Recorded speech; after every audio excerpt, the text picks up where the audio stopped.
And we are live! Wah, wah, wah, wah, wah. We're low budget here at Uncorrupt Hearthstone. That means I gotta do my own sound effects. Can't really afford to buy anything. And I can't be bothered to look up free ones either. Hope everybody's doing well today. I'm in a good mood today. I'm feeling the climb. We're going to be getting in some Hearthstone. Got to take a look at some new cards too. I think on the last live stream I looked at some cards, and but I didn't realize that there was some other stuff already released that I didn't look at. And I think also there should be some additional cards being released today, so we're going to look at those in real time as they come out. I got to do a little bit of streamer stuff, man. Some of my stuff got a little bit messed up when it's going to come to taking a look at these cards, so I'm going to do the best I can to keep talking, keep you entertained while I'm working. Doesn't always go too good when I try to multitask, though, which can be potentially unfortunate, but we're going to do the best we can. If you find yourself enjoying the stream at any time, it would do me a big time solid if you were to hit that like button. That'd be great. Man, this is not good at all. Things are going poorly right off the bat, as you can plainly see. So I'm going to go ahead and queue up a game as I'm doing this. We got some Shock Spitter Hunter coming. Actually, I had a little bit of a thing that I wanted to try with the Shock Spitter Hunter, and then I cut Batty Guests out of the list. I wanted to replace the Batty Guest because it feels like Batty Guest doesn't win games. I don't necessarily want it on turn one. So I replaced it with Trinket Trackers. So the idea here is we only have one cost spell in the deck. That's the tracking. So as we draw trackings, these get to be worthless. But the reason why I wanted to have Trinket Trackers is because there's certain games that just feel unwinnable because our draw is so bad. And by having the Trinket Trackers, we're able to tutor tracking, and then potentially we can salvage the game if the draw is going to be that bad. We got a nice little curve here, so already this game is going good. Our opponent likely Quest Druid. I think this matchup is bad. At least it's been my experience that this is a bad matchup. Plus they 4-kept, so assuming the far left is going to be the Quest. Actually looks like it is not. And we have options here. I mean, we can just equip the Bloodseeker and go face, or we could Candle Shot and tracking. And I'm actually tempted to Candle Shot and tracking because I think I want to start trying to find things like maybe Selective Breeder and Shock Spitter to get in hand. We're going to have plenty of weapons here, so I'm actually going to start with the tracking. And we're going to look for something that's going to help us curve out. And I think it is going to be Selective Breeder here. It's just going to allow us to be able to find the Shock Spitters when we need to be able to finish off our opponent. So likely we're going to be playing the Selective Breeder on turn 4, because certainly next turn we're going to go ahead and play this Wild Spirits here.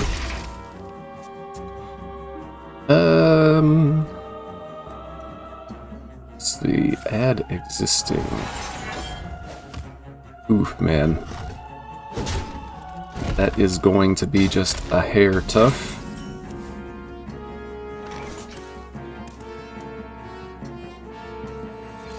So we're just keeping to the plan here, make sure we get our attacks in. And we actually rolled the 2 best options off of Wild Spirits, so that feels like a good way to be able to start the stream here. Got to enjoy that.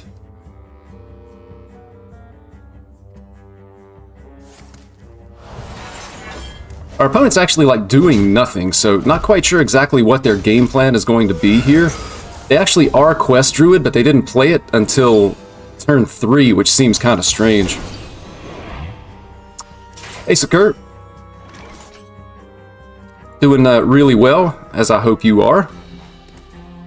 Trying to get in a little Hearthstone action, trying to do streamer things, man. I wanted to be able to take a look at some new cards, and I'm actually having certain issues that are going to be going on with that I'm going to have to try to correct while live, which usually doesn't go very well. I want to go ahead and get a Shock Spitter in hand. I'm going to swing face. This is actually going to be coming online next turn, so I don't need to equip the weapon here. I'm actually tempted to just go ahead and buff the Bear Spirit. On turn 4, they could potentially have the Park Panther. They would have to trade the Park Panther. The Panther then dies and push face into this, which would be good. I think I like that a little bit better than just the hero power here. Opponents emoting, so we know they're having a good time this game as well. Hey Reagan, the perfect stream. Well, I appreciate you saying that.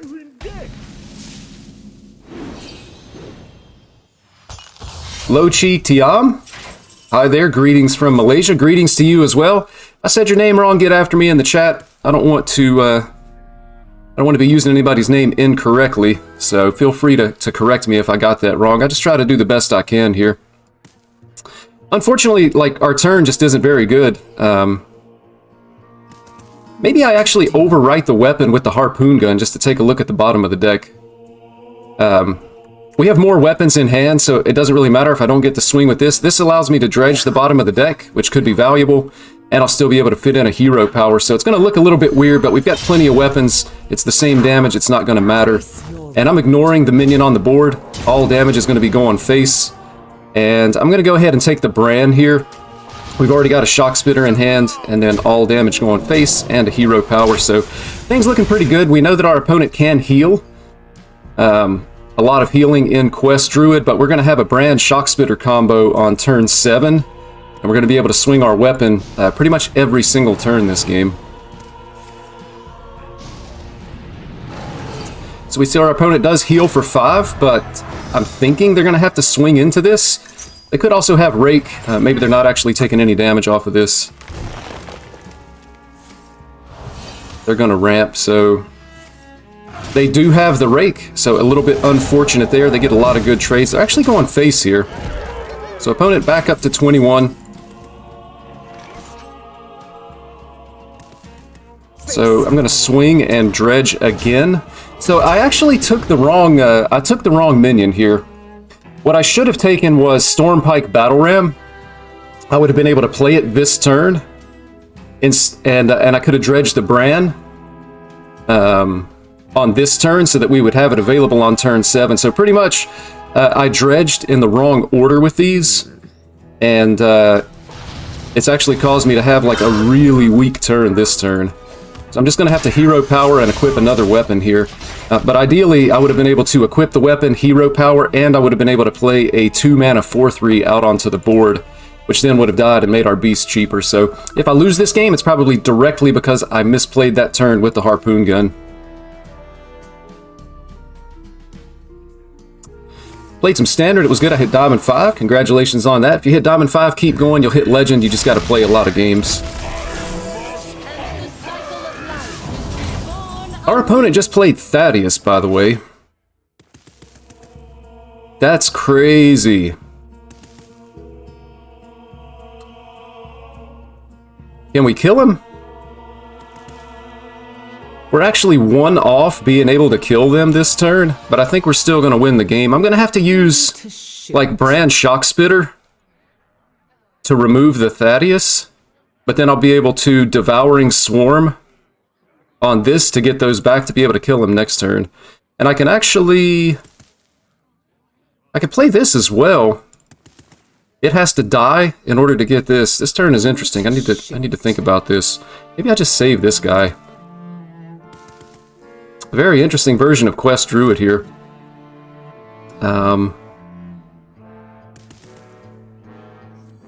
yeah, this is going to be the play. I don't think we're going to die here. So we're going to go Bran. We're going to remove the Thaddeus. And then I'll be able to punch face. And then I'm just going to Devouring Swarm here. This lives, but I don't think it's going to be that big of a deal. It gets back everything. I could have punched into it to kill it. I think I'd rather do the damage face than to like take 8 myself, though. That 2 damage face could be relevant. And then next turn, I'll be able to swing again. So that'll be 16 damage coming off of this combo. Plus we'll have... Actually, we won't have a hero power. We're going to be 1 off. If I lose the game again, it's because I dredged in the incorrect order on that 1 turn. Pick looks like you've gained weight. Awesome. Tally, I've been trying to gain weight my entire life. It's never worked out too good for me. High metabolism plus an active job. Hey Igor, nice to see you. Such a perfect specimen. They're healing back to 16. 16 is going to be, or I'm sorry, 18. 18 is exactly the amount of damage that we have, so I need them to not gain any more armor here. Okay, so we do win the game, but again, it was just really close.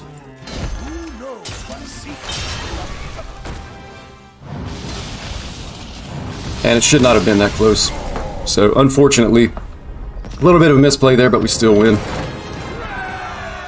This one damage with the 1-3. Did I not attack with the 1-3? Because I actually didn't notice that. That would be another mistake as well. We're going to move on to some Shadow Priest here.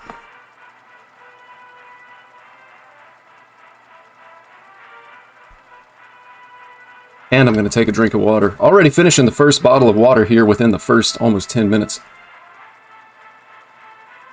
All that hooting and hollering to start the stream really took it out of me.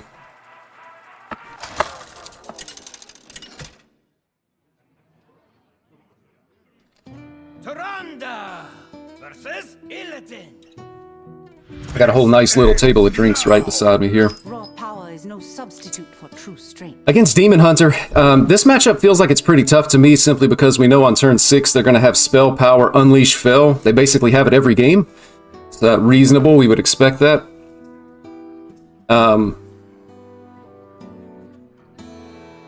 So we really have to get a lot of damage in beforehand, and then maybe even just stop putting minions on board because we allow our opponent to be able to heal and clear the board. I'm going to toss the Void Touch Attendant just because we play this out on turn 1, it likely just dies the following turn anyway. I think I'd rather have an additional 3-drop in hand, or potentially like a Corporal. And I'm going to toss the Animate Dead here as well. So I'm looking for like a 2-drop. An additional 3-drop is fine. We actually hit the Corporal and Whispers of the Deep. So this combo is insane. It's been pretty rare that I have it. I think I've played this deck probably well over 100 games. This will be the 3rd time I have it. And it's not even necessarily that great in this specific matchup, simply because our opponent's not going to be developing a board. Unless it's like some kind of aggro Demon Hunter. I'm assuming it's going to be like Fel Relic. Did you cover the new cards? I have not taken a look at the new cards yet. Unfortunately, I'm having a little bit of issues on the streamer side of things. So I'm going to have to try to make some changes on the fly in order to be able to show you guys that.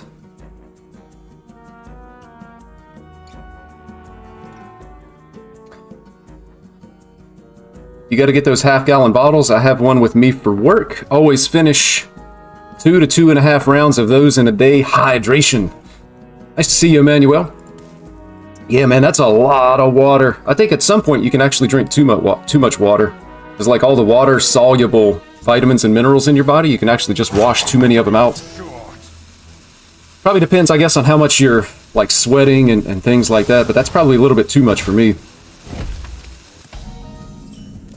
Oh, Basilisk is such a nice pickup here. So I'm just going to coin out the Shadowed Spirit.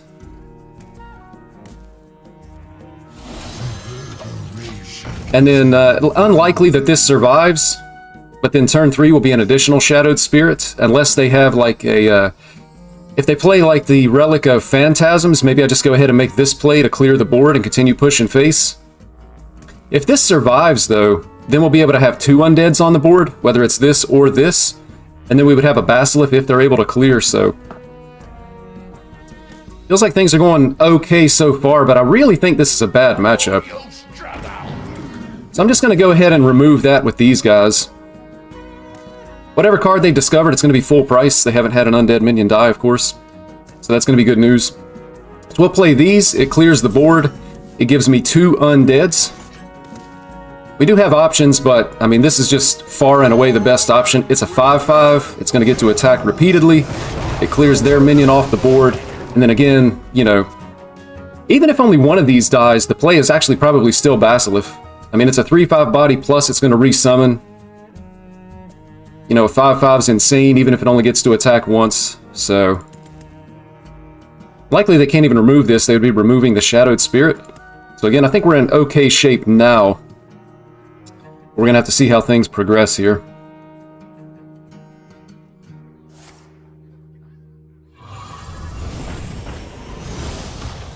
And so our opponent here, they're still not able to actually address our board. I'm going to go ahead and play the Void Touched Attendant, and I'm going to get down the... I think I want actually the Haunting Nightmare here. Again, once all of my undeads die, I'm just going to bring them back with the Cultist. This, of course, not undead. I think I would rather have a 4/3 on one of the cards in my hand rather than just the 3 damage to be able to replenish the board. Still 2 turns away from the Unleash Fell spell power. Run as fast as you can. But this is a lot of damage and it's adding up. I mean, they could even actually play like spell power Unleash Fell now just to clear up the board. They'd be able to take 2 trades, clear the board, which may be what's happening, but they don't heal anywhere near as much. You can see they actually played Chaos Nova.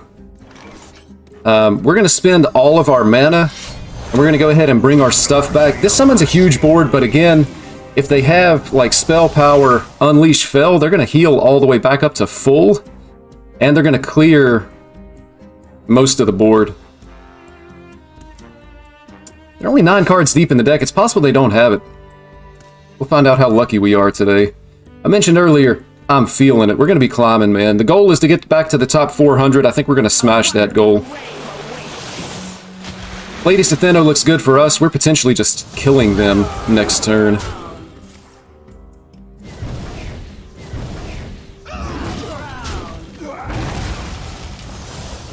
Yeah, we've actually just got lethal here, so our opponent unfortunately just didn't really do anything all game and then died. Chaos Nova actually kept him in the game an extra turn, so I mean that was a good choice for them to take, I guess, off of the Nerubian Vizier, but... So here's another thing that I've noticed. I don't know if you guys have seen this or not, but I took the, for this quest line, I took the Masters of Soul, just because I thought that this was the nicest looking portrait. That was kind of like the determining factor for me. But every day for the daily, every single day, I've gotten this trigger your death rattle effects. So I don't know if I'm just like high rolling, low rolling, whatever you would call that, getting this every day, or if it's actually just the only one. And I'm not going to re-roll it because, you know, we're on the way to completing it, but it's just strange. I get this every single day. And I don't know if there's different daily quests for like the different paths. It's really not even sure like what the different options might be. I'm gonna move down the line to Unholy Death Knight. One thing that you're gonna notice here with these decks that I'm playing is none of the decks are playing the ETC. Hey Colbeck, you got it as well. Every day. That's crazy. I wonder if they got some kind of an issue. Sakura never had that. I'm gonna keep the 1-drops. Up against Mage, which is really interesting. Could be a bad matchup if they're gonna be like freezing the board and maybe solid alibis. We'll have to see exactly what kind of mage it actually is, but this could be bad news for us here.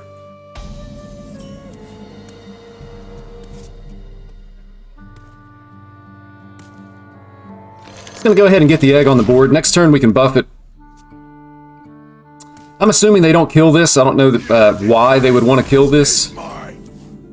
I do have to play just a little bit off curve here. I'm going to go ahead and remove their Trog. So this looks like it's just aggro Frost Mage, which is again potentially just going to be a bad matchup for us if they're freezing the board.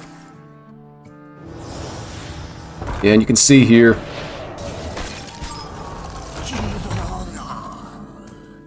Construct Quarter is actually a really nice pickup for us. I can take this trade and just go ahead and get down the Necromancer. Turn 3, I think likely they would probably want to play the Dungeoneer to draw a Frost spell and probably summon 1/1s. Could just Blightfang, but I think it's pretty likely that Blightfang gets more value the later we go. But the interesting thing about this game is, you know, we're kind of getting into a pattern now of playing off curve. Like, I'm going to waste 1 mana if I play the Necromancer here. Turn 4, I likely just want to play the Construct Quarter, but there's potentially really good Blight Fang value, but again, I would be not spending a mana. I'll find the answer. Also, like if I make this trade and play here, they can trade for the 1/3, and I don't really want the egg to die if I'm going to play the Construct Quarter next turn either. But we don't have any corpses. Could just push face. They still have a value trade. If I just play this without being able to summon anything, they can trade hero power. Maybe that's actually best. Push face.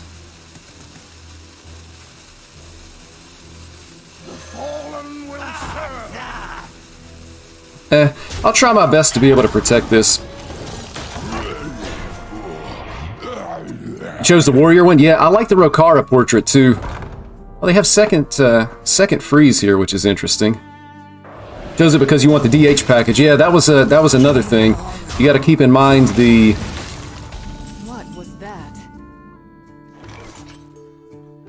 You've got to keep in mind the standard card packs if that's something that you're interested in. So again, a pretty straightforward turn here. I'm just going to go ahead and get down the location. Location's still really good. All damage going face as much as possible. We'll take this trade.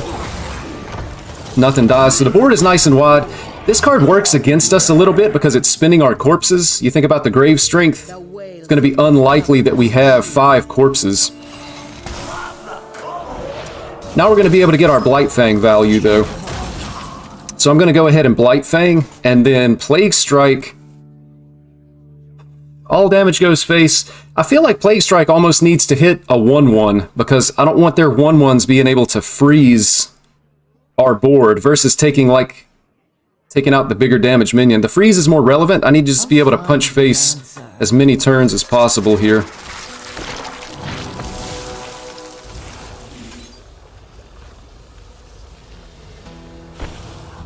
The other interesting thing is I'm going to end up missing a minion.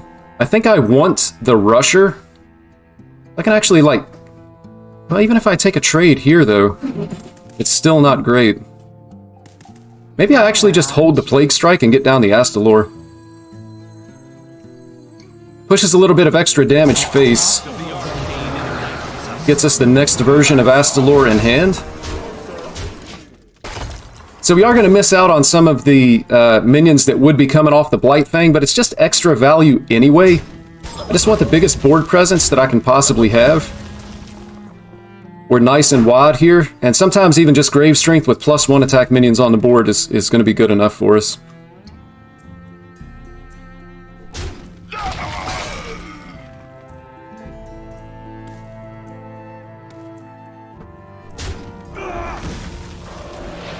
You can see our opponents just trying to limit damage as much as possible. They get a little bit of healing here as well. So we got the Construct Quarter back.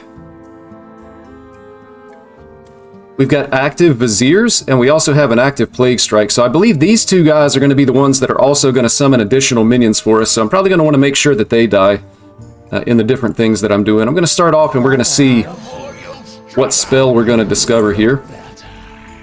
An anti-magic shell is just like absolutely insane. So I'm going to punch face.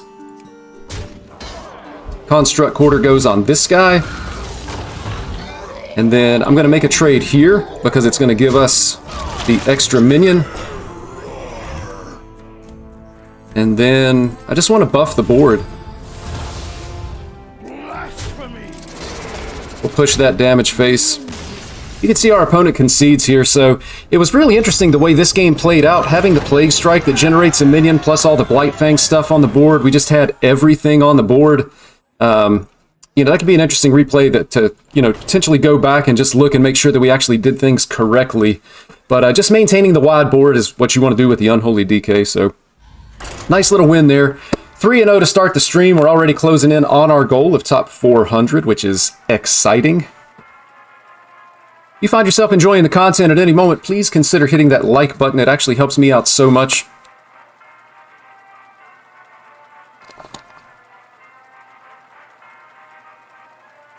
Gives me an emotional boost. As well as, I think, supposedly like a algorithm boost when it comes to YouTube sharing my content around the webs. We're going to see if we can keep this win streak going. So we've got another mage. That's interesting. I haven't played mage in like a couple of weeks. And now we get 2 in a row. We don't want any of this. We're really looking for weapons and wild seed type stuff.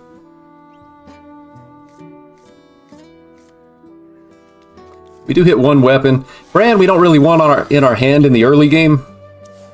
Don't really want this either, so I'm going to be trading this. We've got the weapon on turn 2, but I can't even really coin the weapon out. It is this version of mage, and it can potentially be a really bad matchup for us. Might even want to try to go the Hydralodon route. So turn 2, turn 3, turn 4, and then Hydralodon on 5. Feels like it's probably going to be the way that we're going to want to play this game. Our hero's potentially just going to get locked down and frozen if they have that Dungeoneer and they summon the 1/1s that freeze. Actually not going to be able to get attacks. And they should probably ping us here. They don't. And Tavish is a sick top deck for us. Not in so much that it's a top deck now, but we actually have our turns planned out. We know exactly what we're doing all the way up to turn 6 this game. Tavish is just a really strong card. So I'm going to go ahead and Bloodseeker. I'm going to remove the Trog. And then next turn our opponent is probably playing the 3-drop. They're definitely going to freeze our face so that we don't get to attack. It's actually Arc Splitter. But they do freeze face here. I still think that we're going to want the Hydralodon line, so we're going to end up floating a mana. Wild Spirits is a bit enticing, but just Selective Breeder into Ram, into Hydra, I think is how we're going to want to win this game. We are going to take some damage here, though. The damage is going to start to mount up, but we have a Rusher next turn and on turn 5 as well. So I think I'm comfortable floating the mana here. We'll get the Hydralodon in hand. I'm probably going to want to trade this into the 3/2 just to guarantee that it dies so that I'll be able to play Hydralodon. Rather than try to take like a value trade and maybe force a hero power or get another trade, because it could just get frozen and then I couldn't kill it. Although if it does get frozen, we could still just coin out the Tavish and then still be in a fine spot with a discount on one of our beasts. Hydralodon should be a perfectly good way to play this matchup. The only thing we would maybe be worried about is a Deathborn. If they could like take some trades, get the Hydralodon low, and then play Deathborn to get a board full of the 2/2 skeletons, that could potentially be really bad in game losing. So we'll have to kind of see how the game is playing out.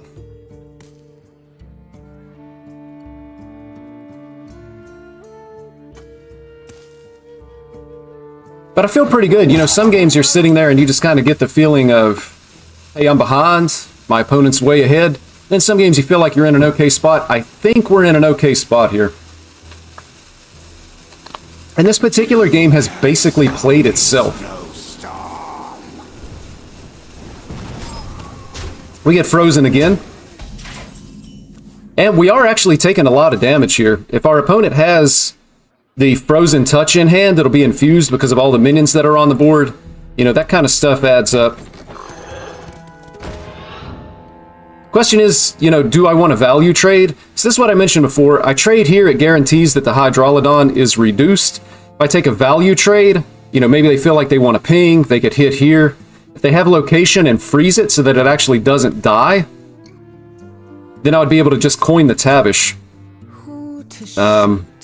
Taking this trade actually also saves us 1 damage as well.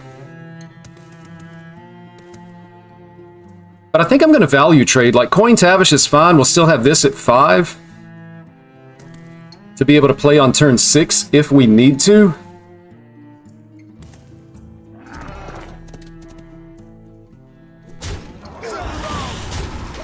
And then surely they can't freeze this actually 2 turns in a row. And they may read this into meaning that I don't have Hydralodon. You know, there could be a little bit of confusion on their side of the board.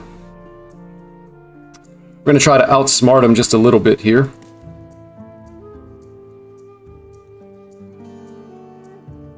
Me tasks won't stop Shattering.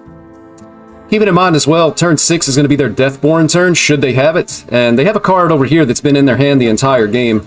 So that could be possible.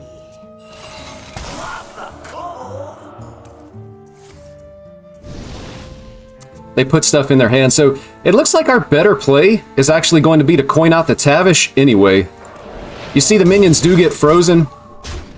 We really want an explosive trap to clear all these minions on the board, but it's also going to infuse all of their stuff. So we've come to a point where we're a little behind, and if we miss explosive trap, we're just going to lose this game. We hit the explosive, which is good. And I think ideally I would have wanted maybe like zombies, but Ice Trap is going to be perfectly fine. And then I'm just going to go ahead and punch face here. So our opponent is going to know that we got the explosive trap, I'm pretty sure. They'll trade for minions on the board.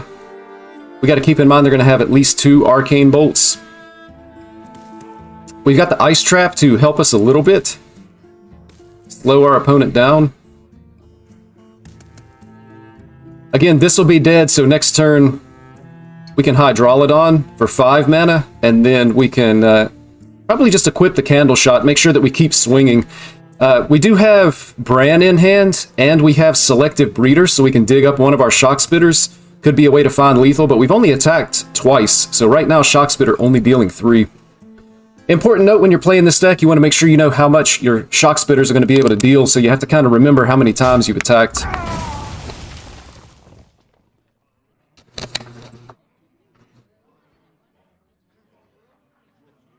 They could even choose to just trade and not attack face. I'm not sure how good that would be for them, though.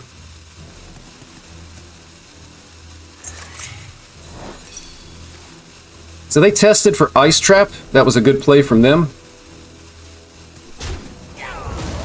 And again, it looks like they're actually just not going to attack here, so they're giving us a free turn, which I find to be really interesting.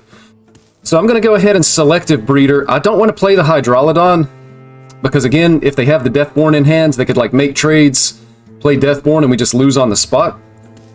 So I can go Hero Power, Breeder, and Spirit Poacher, as well as Swing Face, and then next turn I'll be able to equip a weapon to keep punching. We'll be able to discover a Shock Spitter here. So we'll see what we get first. Potentially saves us a little damage. We grab a Shock Spitter.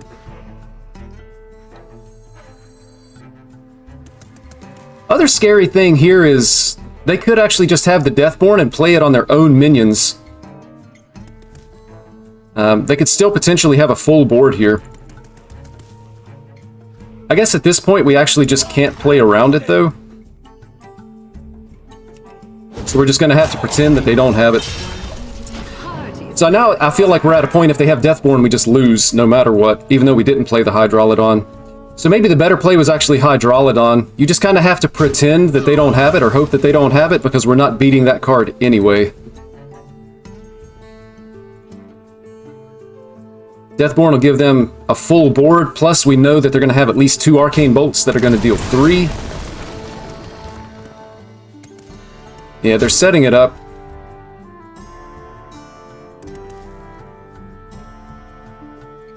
Deathborn would represent 14 damage on the board, plus it's likely that they have a Frozen Touch in hand. I think we're just losing. That's only going to be 12. We're at 17. But a Frozen Touch would be infused.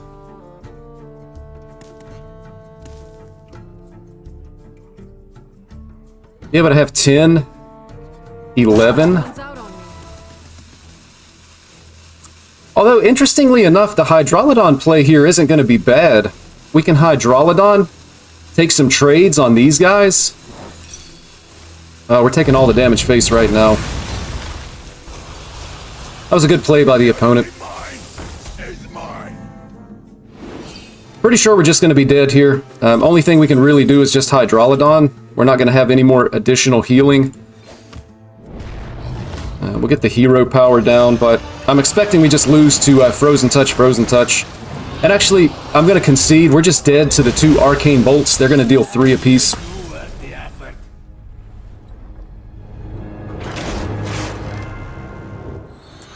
So I'm pretty sure that I lost that game due to misplay. I needed to just make the Hydrolodon play because I was never going to be able to beat Deathborn anyway. Hydrolodon should have been on turn 6, and then maybe that game looks a little bit different. Could have been the same outcome, but the line we took actually ended up being probably like a 0% chance to win if they had Deathborn. Even if they didn't have Deathborn, we were going to struggle to get there. So the only way we were ever winning is if we got value out of Hydrolodon. So, unfortunate news for us. Misplay torpedoed any chance we had of being able to win that game.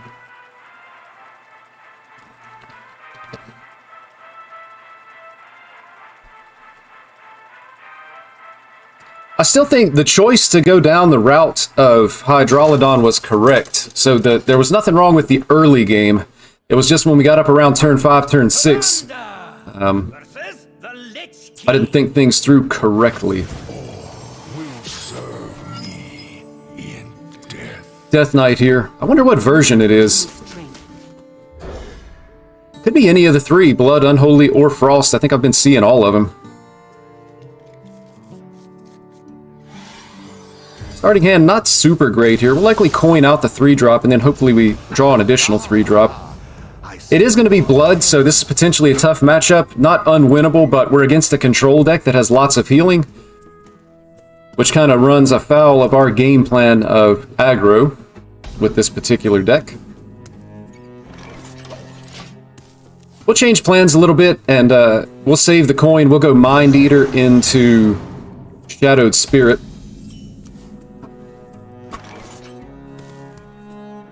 Could still just coin it out. I mean, if they trade in hero power, that's not bad for us. And then the following turn, we can play these 2 guys, or potentially like a top deck 3-drop.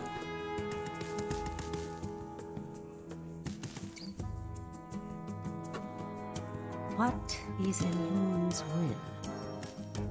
I'm gonna hold the coin here. Bruh. Yeah, it's gonna be Renathal Blood. And they actually have like a nice minion start, which is good for them and bad for us. We got a Vampiric Blood out of their deck, though. Yeah, I don't know if you're here, but I'm actually remembering now that Mind Eater pulls from the deck and not the hand. That was an issue that I had for quite a while, being able to understand that.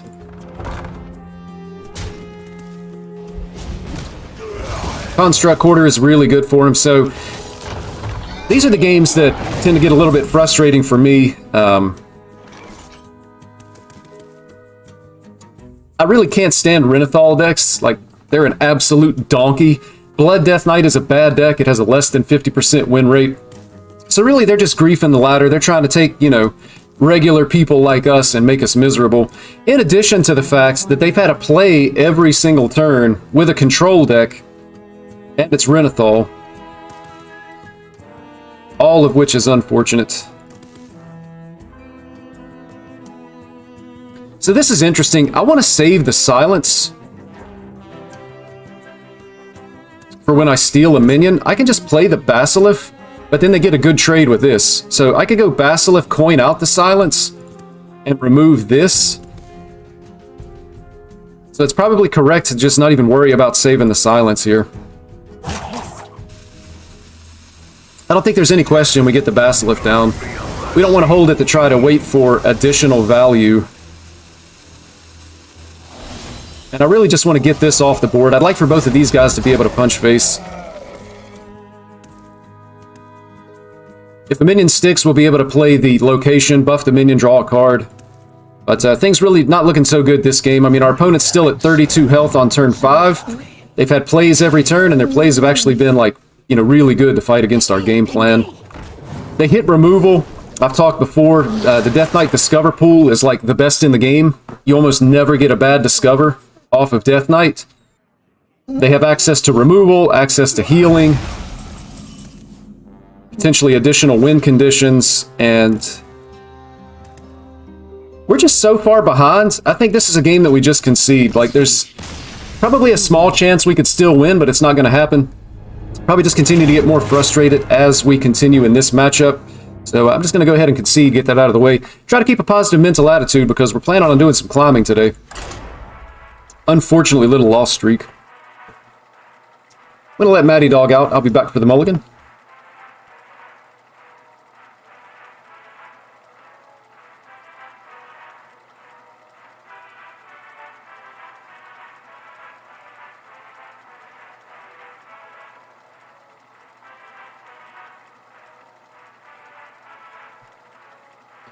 It's actually really nice here today. Good weather outside. Mild temperatures, sunny. My dog may have seen a squirrel outside that she wanted to go bark at. The life of a dog. She's got it made. Multiple beds all over the house. Food whenever she wants it. Water whenever she wants it. Comes and goes as she pleases. Oh! We're gonna have to fight a member of the worst generation here. I don't think Hawkstrider Rancher is actually a keep anymore. We're definitely going to keep the Peasant. They might coin hero power this, but if they do, we get the coin out of their hand. If they don't, we draw an additional card.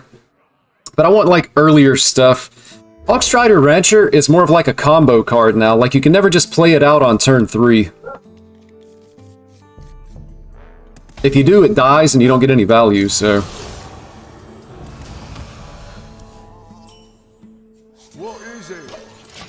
Place for turn 2, not really looking too good. Might just be Tempo Astalor here.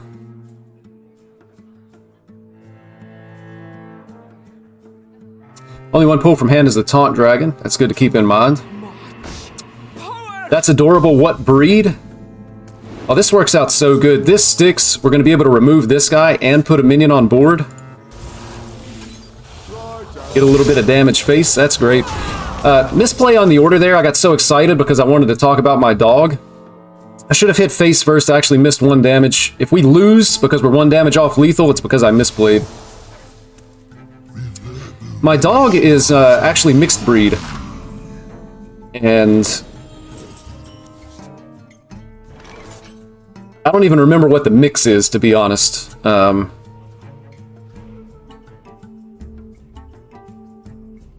Maddie is... She's 11, she'll be 12 December 1st. But very, very good dog. Very loving. Anytime somebody comes to the house, she assumes that they're here to rub her belly. Also very exciting. A very excitable dog.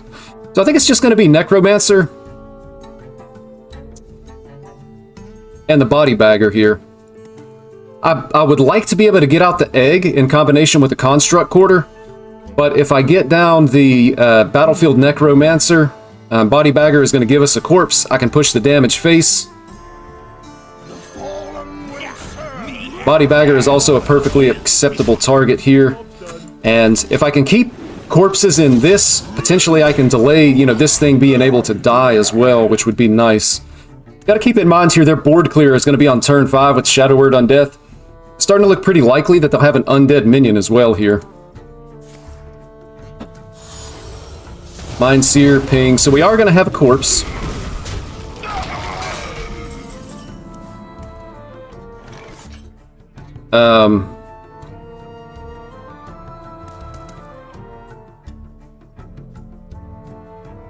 It's not a great turn for the Construct Quarter. I would like to kill this and kill the other copy, and then if they don't have an undead minion for turn 4, then Shadow Word Undeath isn't active. But they kept this card. If this is High Cultist and I remove both of these, then that's going to be really bad for me here also. So I think I want to make a different play. So I'm going to do that. I'm going to buff the attack, I guess, on the Body Bagger. And then the other option that we have here is, you know, Hero Power or Foul Leg. I'm going to get out the Foul Leg. And then again, we're just going to push our damage into the opponent's face here. So, again, we have the 1-3 taunt in the way. With the Construct Quarter, I may actually prefer to use that on like the 1-2 if it's still here. Leave both of these on the board. That way, if they do Shadow Word Undeath, it's actually going to leave us with 2 3-3s. So, in this matchup, I'm kind of thinking about these currently as like AoE protection. They clear our board, but we would still have 2 3-3s left on the board if they don't remove them ahead of time. got plenty of mojo to go around. So they're actually going to get a 1/3 of their own here. Which is fine. We hit a grave strength, but we don't have the corpses. So I'm likely just going to make the play like this. I'm going to hit here. This guy is going face. I'm going to get down the construct quarter. Again, I'm going to leave my eggs because the eggs are going to be my AoE protection. As I kind of talked about, we'll make this trade to get back our Battlefield Necromancer, and then we'll pass turn. So we have the board here. They can make this trade and then play the Shadow Word Undeath. But again, that's still going to leave us with the 3/3s. It also gives us a lot of corpses with a Grave Strength in hand, which is going to be good.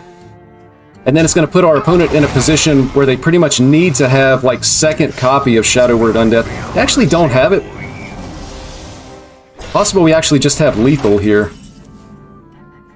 9... 10.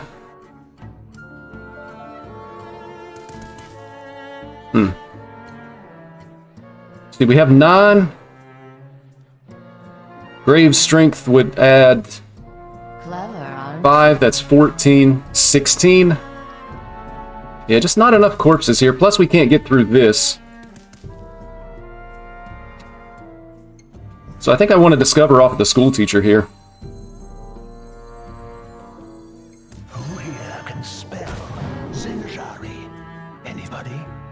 It's going to be Plague Strike.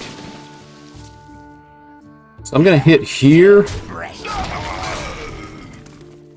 And I think everything else is actually just going face. I mean, they can bump, trade with this. Shadow Word Undeath will be able to clear the board if they trade into these guys, which is going to be bad. But it's still going to be our play. I don't think they're dealing 13 damage here. Maybe if they have second copy of Attendant, but I think we're okay. So I'm expecting to see, like, trade for these guys, kill off one of their undeads here, and then Shadow Word Undeath to remove the board. If they don't, potentially we just have lethal.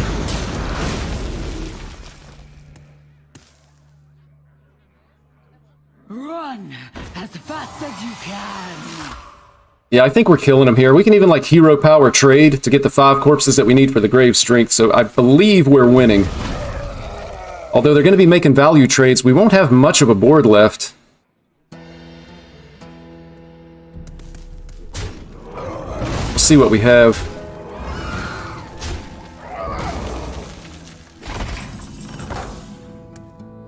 Vizier. So we have...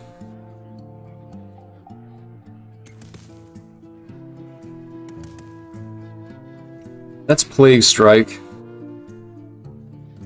We're 1 mana off. We need to be able to hero power, Grave Strength, and Astalor face. So we're going to end up making a little bit of a defensive play here, I think. We can Plague Strike here, Construct Quarter this, remove this guy. So I'm going to start with the Vizier.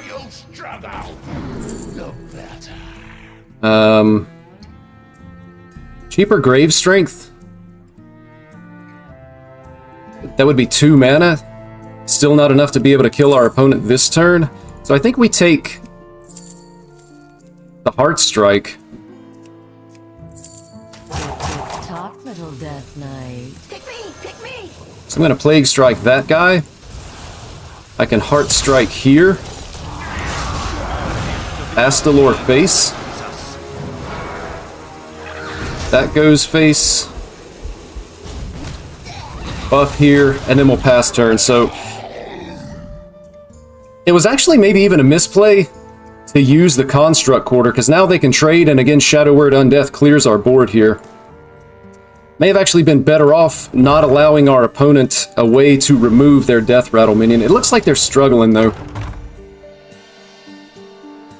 It's not hard to spoil your pets. I have a Border Collie and Golden Retriever. Toys all over the house, tripping on them all the time. Yeah, my dog has a... she loves her Kong. It's in the shape of a bone. And it's made so that you could put, like, peanut butter or, you know, some kind of a treat in there for it. Not enough mana for the undeath. This should do it. We'll be able to fight through that, no sweat. It's possible that they actually hit one of the undead taunt minions off of the... two of those have died from where they stole our thingy-ding. But this is still going to be the play. I think we win anyway. Exact damage there. They actually do hit the 1-3, but it doesn't matter. Then we just go face-face. So we got there. Really surprising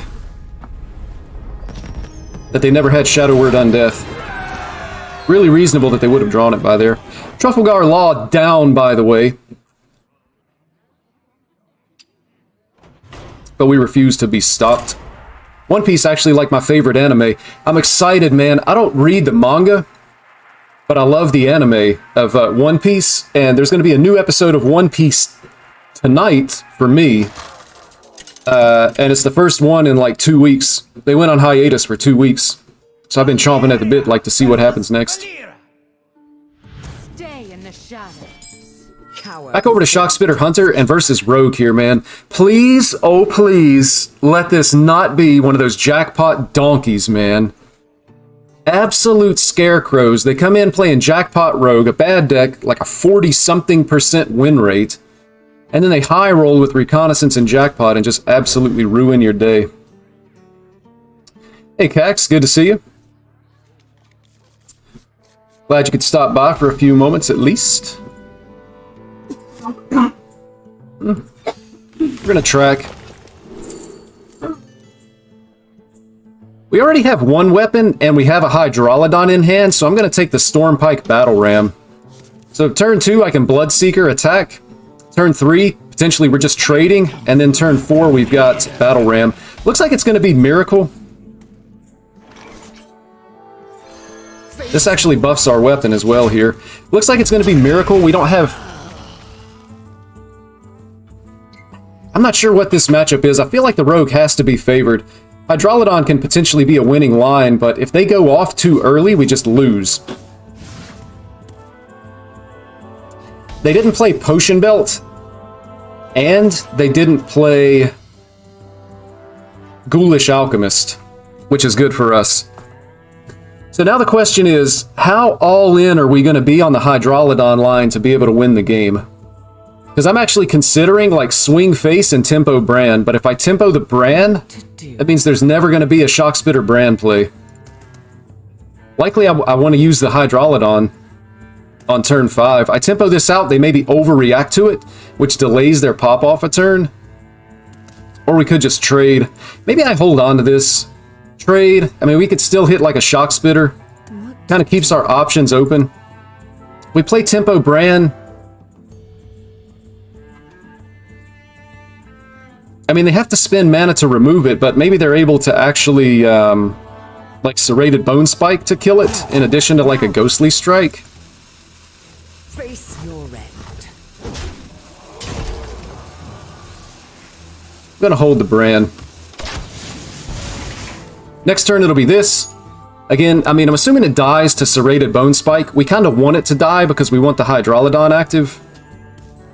But it's going to feel bad allowing our opponent to be able to cheat out additional mana. We're doing good, Cax. We started off with a nice little win streak on the stream here. Then we hit the skids with a losing streak. And then we won a game. So we're doing good. I'm feeling today, man. We are absolutely going to climb.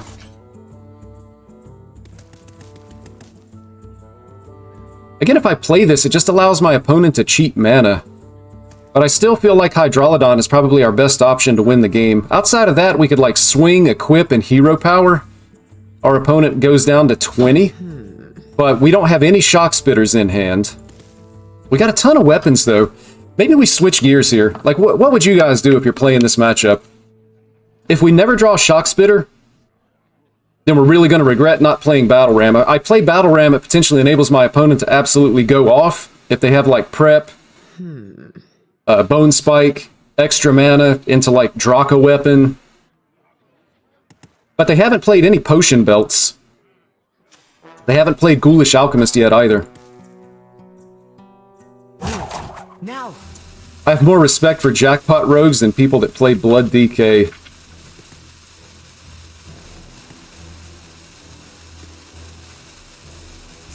Alright, I'm going to make the play like this.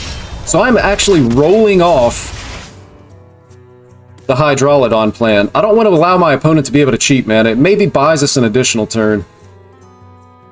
Probably the dumbest class design. John.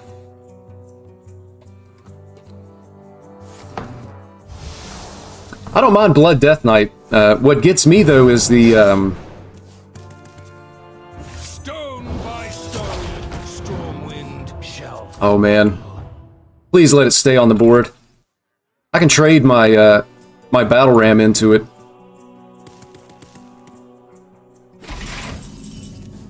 Well, not please let it stay on the board. I was hoping they didn't play a card to buff it. So now this works out really well. Plus, I'm going to get down...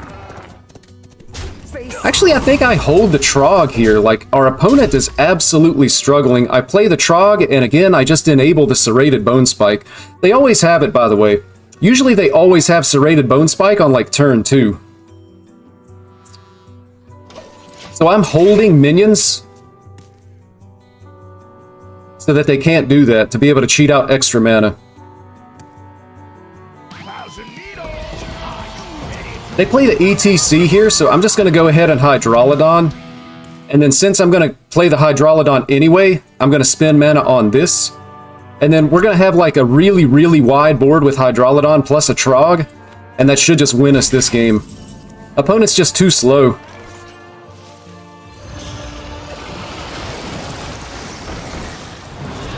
Opponent is just too slow this game. So they could still have a big pop-off turn. Say maybe they have like both Bone Spikes. They get like both Stenographers. But again, they haven't played any Potion Belts. They haven't played Ghoulish Alchemist. We do see the prep Bone Spike, but this minion actually comes back. So it lets him cheat mana. And I actually had Scabs here, which is interesting. So we get back the Hydralodon.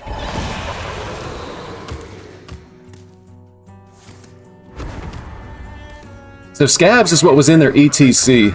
And now they're going to go off next turn. Opponent at 21. Essentially, we overdraw a Shock Spitter. Which would be really... Man, it could be really bad. We might actually be losing this now because of that stupid ETC. Alright, that's fine. Question is, do we Hydralodon? It's easily removed next turn. I think I actually want to Dredge. Maybe we can hit some type of Shock Spitter that's going to be on the bottom. I don't think we ever die. Although a 15 damage dagger is a possibility, but I would be taking that damage anyway if I attack into this. We do have a Shock Spitter, so Shock Spitter Bran next turn is going to actually win us the game. I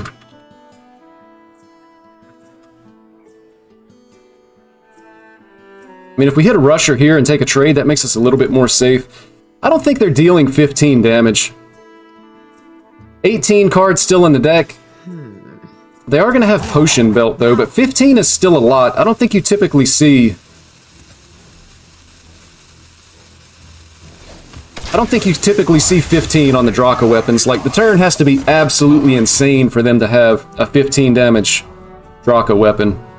Although they do have extra mana here. Infinite healing with the discoveries. Yeah, the Death Knight Discover pool is just crazy, man. Absolutely insane.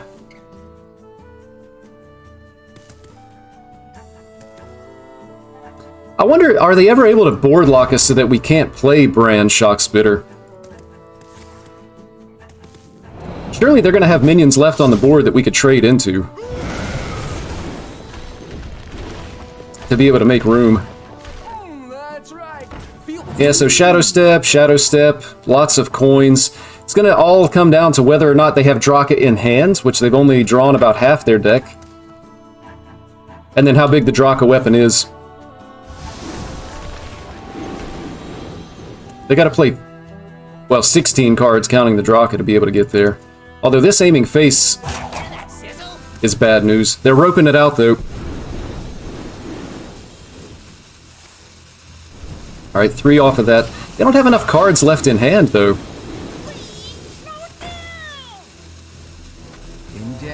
They did have the Draka, but it was only 8 damage. I guess potentially playing the Trogs on the board, well, they would have been able to, like, Serrated Bone Spike their own minions, though, so it ends up being, like, just absolutely fine.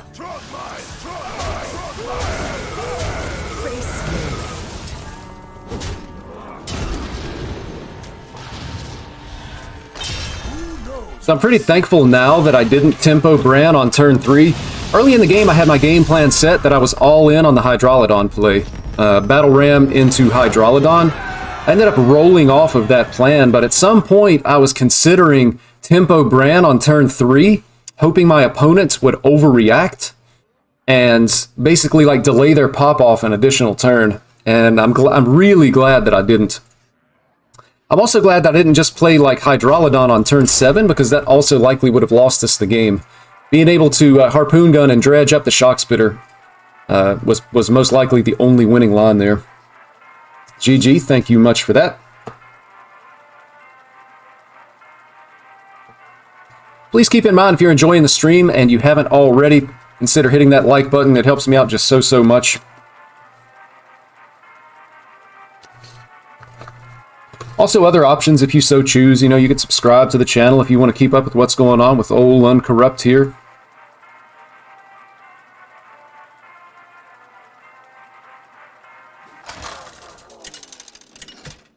So far, things are going really well this stream, I think. Ooh, it's going to be a mirror match. We're on the coin, too. I feel like there has to be something like a... Gosh, probably like a 10% advantage to going first in this particular mirror match. Like, our opponent has initiative all game. We're just going to be taking damage and trying to catch up on the board. We don't keep Attendant here, either. Because potentially we play this out and it just causes us to take extra damage. I really want, like, Corporal, hopefully with a Whispers of the Deep. Also the 3-drops. Basilisk is good, but we don't have any undeads in hand, so that makes it really bad. Having this in your hand is absolutely awful. It's a dead card that we never want to play. So I'm assuming we're losing this. Like, the fact that we're going second and that we have this in hand... and we have no plays whatsoever, I think we actually are already dead. Oh, if they have the silence as well. Look, we still have no plays here.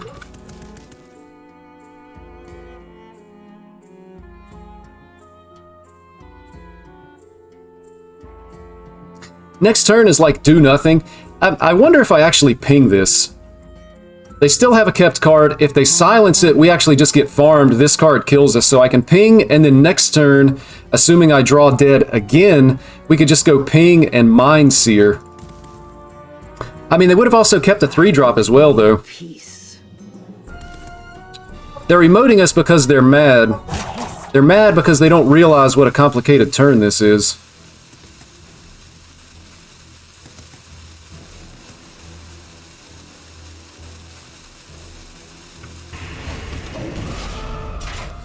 I've got to take a chance. I mean, the only way that we're going to win this game is... honestly, by getting lucky. So they make the buff here. I think they should probably attack, and they actually don't. And we did draw dead. Like, look at how dead our hand is. We have no playable minions in hand. Next turn, we're potentially going to coin out the Benedictus, which is awful. But this play actually ended up being really good for us. And then I'm going to go ahead, because our opponent likes to emote, we're going to have some fun too. And I'm going to say well played, because that was a good play, rather than Hero Power Face to soften that up. They didn't attack. They missed out on a lot of damage here.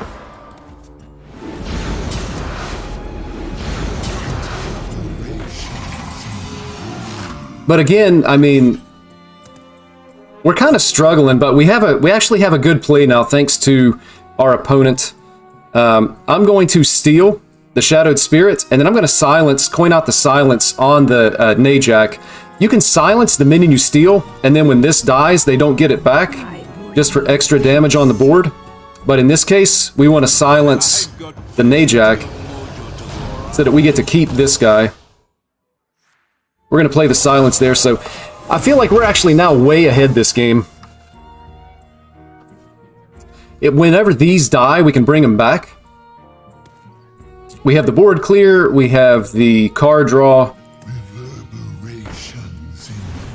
I mean, we could even, like, just take this trade and play the Basilisk. We have to keep in mind as well, though, that they may have their own Basilisk.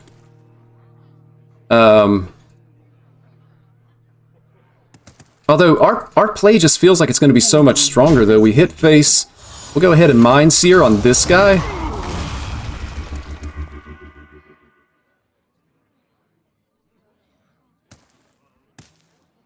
I can trade here and just get down the Basilisk. We do have undeads on the board. If they do clear the board, Shadow Word Undeath is a clear, but we still have initiative. We'll be able to develop the board after the fact. So everything gets cleared. Undeath plus this will deal 5 to even remove this guy. They take 6 damage, and then we can potentially draw 4 cards. Their own Basilisk is going to be slow. This is just way too slow. So we're going to draw cards, and then we're going to Shadow Word Undeath. So we were able to steal initiative from our opponent here. I'm going to play the top decked one too, just to kind of make them angry. Since they like to emote us so much. Opponent's at 5. We'll kill him next turn, no matter what. So we just won the game.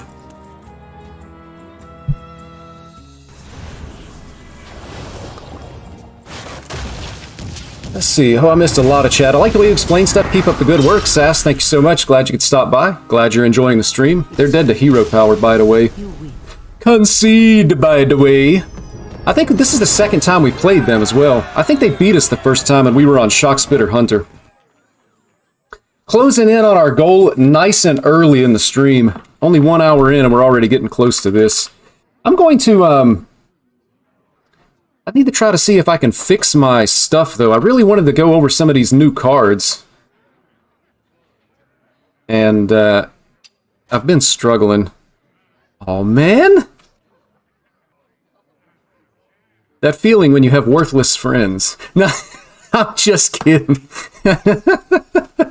I'm just kidding. I'm looking at my friends list, and I don't have anybody actually playing. I was hoping we could spectate.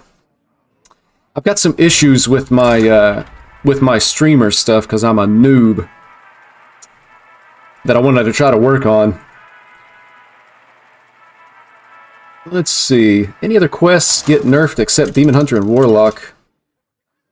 Warrior Quest was nerfed. Hunter Quest was nerfed. Scarlet versus Jaina. You asked for it. The unholy. Agridude is great because it's cheap to craft and a basic linear game plan. That's really true. It's an insanely cheap deck. Another mage. We're seeing lots of Frost Mage all of a sudden. I'm just glad it's not those jackpot rogue donkey scarecrows. I'll say that 3 times fast.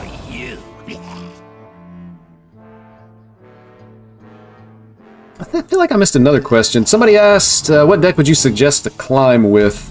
Keep meeting Blood DK quite a bit. Oof, man.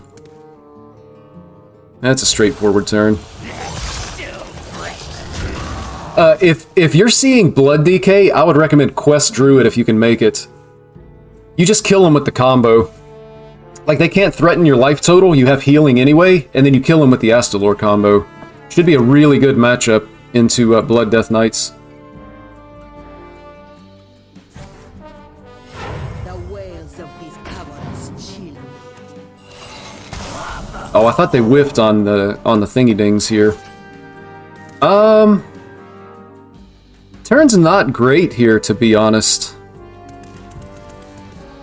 I want to remove these guys because I really don't want my board frozen. We also have to keep in mind the Deathborn that they could potentially have. So I'm going to get down the egg. Hero power. Hero power definitely removes one of these. This guy goes face.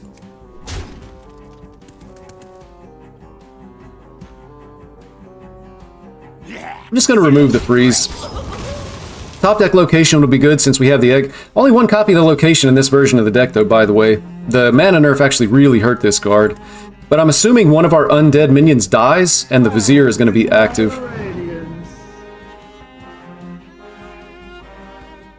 If you can get Diamond 5 Legend, just a matter of queuing enough games to grind the stars. Good luck to you. Howie, 100% correct. I actually had a 10-star bonus this month, and with like a 62% win rate, I think it still took me over 100 games, most of which were... Oh, wow. Bone Spike. Most of which were in that Diamond 5 to Legend range. It's just a grind. Just keep playing and you'll get there. Actually feels like our opponent is ahead. Fairly significantly. The more you struggle, the better. Anti-magic shell would normally be good, but it doesn't line up very well on this board. I think I actually want this graveyard shift. It's minions on the board, it gives us corpses. Again, I have to keep in mind that they may have Deathborn, so I'm going to want to clean up the board before it's just like a game-winning play for them to Deathborn. We hunger for vengeance. Infused Frozen Touch. Also, like, just having a very wide board with Grave Strength can be pretty good as well.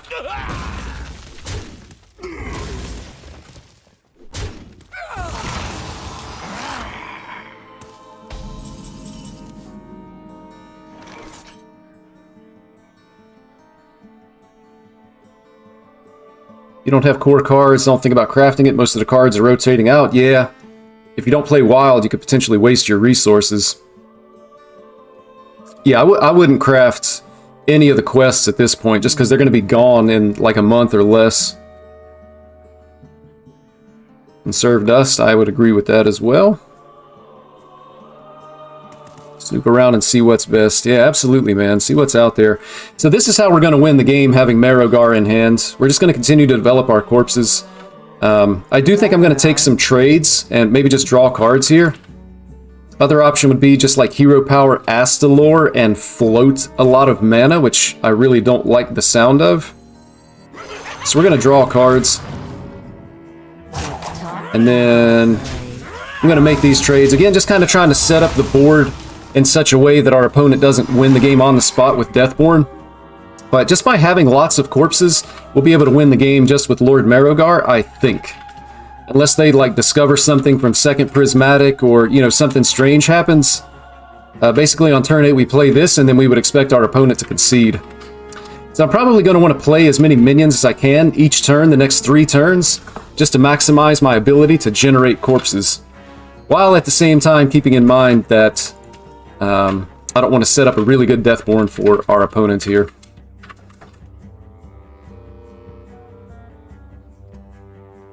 Our gift of the arcane enlightens us. And so unfortunately, we're not able to make a trade. Second Fool isn't really all that great either.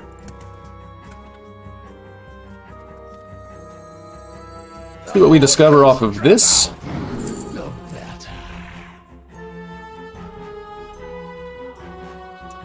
I mean, having this next turn into Marogar. Other option would just be like the Plague Strike. Remove so much of the board. But then what are we doing on turn 7? Like this turn we could just go Astalor. Probably just Astalor to remove something. Just don't want to take too much damage. We don't want to set ourselves up to where we're just dead. They go Deathborn.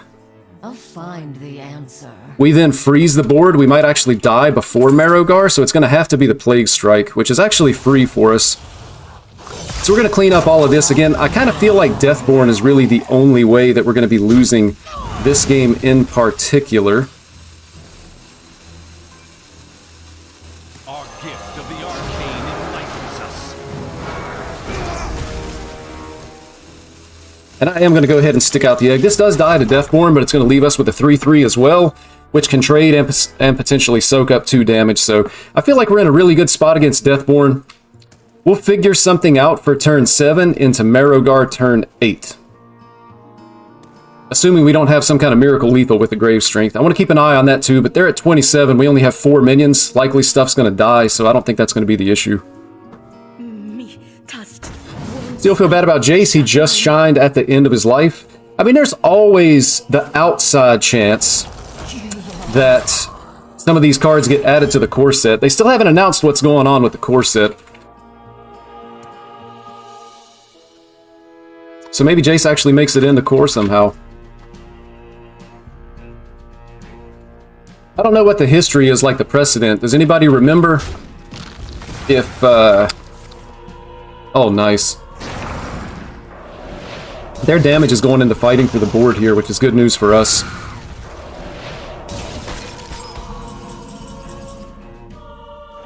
Wow, we have the Blight Fang as well, so honestly... We know that they play Commander Savara. If they got back a lot of flurries, that could be bad for us, but I think I actually still want a Blight Fang here. Even if we have a lot of minions on the board, sometimes having a lot of minions with Lord Marrowgar is actually good. Because instead of summoning like a really wide board, you just make like 2 really big minions with all the extra corpses. And it works out pretty good sometimes. So I'm just going to go ahead and Blight Fang into this. Again, keeping in mind, I do still have the Grave Strength as well. And then we'll just remove stuff off the board as best we can here. So I guess it does kind of set up, potentially,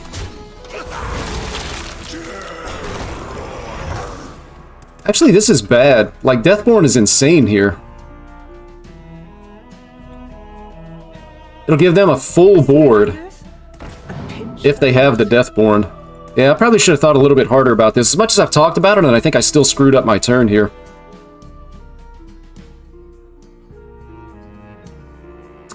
Although, these 2 guys are going to give us 2/2 minions with Taunt. Plus, we've got the Marrowgar coming down with a lot of corpses, and like if most or all of this dies, that's even more corpses for bigger minions off the Marrowgar. And then the Marrowgar minions actually most likely end up soaking. They don't have it anyway, so I'm pretty sure we just won. Maybe even with just with this.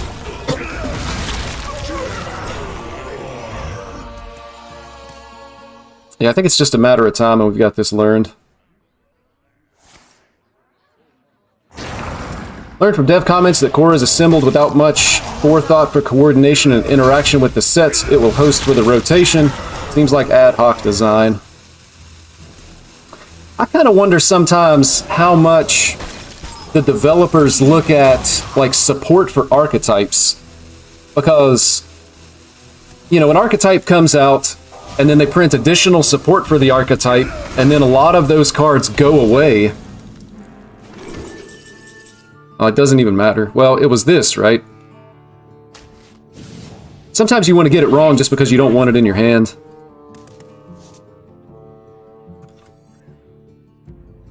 Yeah, the play is just Marrowgar. Look at how many corpses this is. Could even, like, get an extra corpse for an extra minion. I don't think it really matters, though.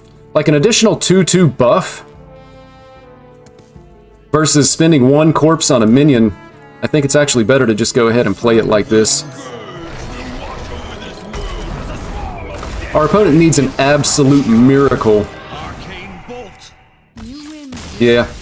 So this is what we expected. I mean, we had to get to turn 8, but I think I actually mentioned when the Marrowgar comes down on turn 8, our opponent likely just concedes. They had no chance of being able to win after that. And we've actually already hit our goal here, so in about an hour and 20 minutes, we've made it into the top 400. And then we're just going to keep on jamming. I am going to step away just for a quick break very shortly, though. So I'm actually going to spectate here, give you guys something to watch. I'm going to sneak away off to the restroom. I will be back in just a moment or two. Thank you so much for watching. Appreciate all the support, man. You guys are great. And if you're enjoying the stream, again, if you feel like it, please hit that like button. That will help me out absolutely a lot. I'm Uncorrupt. I will be right back. Job's done.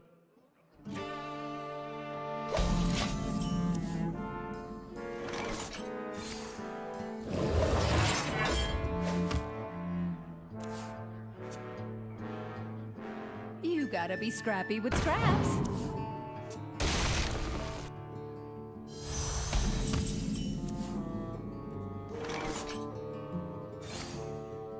Job done.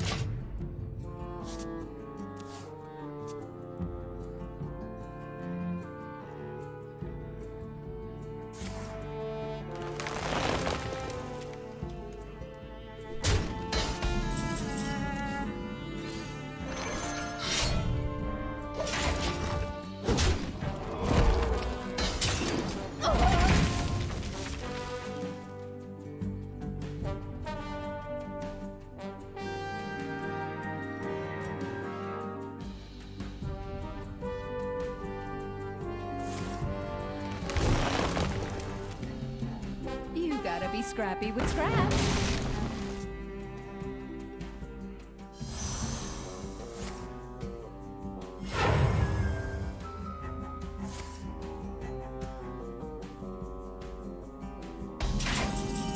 Who here can spell Zinjari?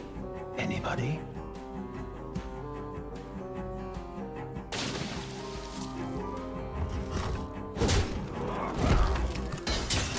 We're back. What's going on here? Pick me! Pick me! Crazy, man. Who in the world is playing warrior? Wonder what their list is. It's got to be like control warrior, right? Yeah, frozen buckler. So they're playing control warrior. Look at this, man. Control warrior versus Renathal druid. That's just kind of sad. Almost forgot how to leave here. Get me out of that, because that is not interesting. And we're actually destroying today. Absolutely destroying. Alright, we're back to Undead Priest. So the key is actually having good decks, though. So you can see today, Shock Spitter Hunter, Undead Priest, and Unholy Death Knight are actually doing really, really good. So if you're looking for decks to climb with right now, these be they. Could also actually be some additional good decks. If you're good at Miracle Rogue, that's probably going to be a good deck to climb with as well. Taranda versus Amul. We got a Druid, man. Please, oh please, let this not be a Renathal Druid like what I just saw. Lend me your power. I actually like keeping the Mind Eater. Some people throw this away on the coin, I think, to try to find 3-drop minions. But if you just absolutely hit nothing, you're miserable. Got a nice little combo here for turn 5, potentially. They kept this. That's got to be the quest, right? I feel like we just lose this matchup. Because our board ends up being cleared. I mean, if they turn 4 Park Panther, we could steal the Park Panther with the coin. Trying to decide if I want to coin a Mind Eater or not. I'm going to hold on to the coin. There's not a whole lot of minions to take, but, you know, if they have, like, Lingering Zombie Spammy Arcanist combo, they clear our board, and they're healing. I feel like it's just a really bad matchup.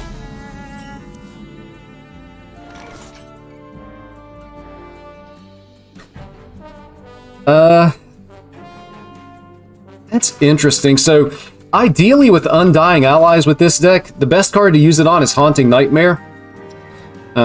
Second best, Shadowed Spirit. Sometimes you're in games where you're just low on resources, like your hand isn't really doing a whole lot, and so you just like take cards from your opponent and hope you can find something to make it happen. I don't know that I want to do that now, though. I mean, I could wait. You don't want to hold it too long, though. You don't necessarily need. I'm going to play one that I've drawn. They're going to be wondering what we kept. Play a little mind game with our opponent. You don't necessarily want to hold it until you have 2 undead minions, so I don't want to sit on it too long. Potentially, I just play it next turn, like with the second Mind Eater. If we draw a 3-drop, I could potentially wait 1 turn. They're actually going the route of completing the quest here as well. I kind of feel like they should remove the minion, because face damage, unless they're playing something different or, you know, weird, the face damage doesn't super matter, I don't think.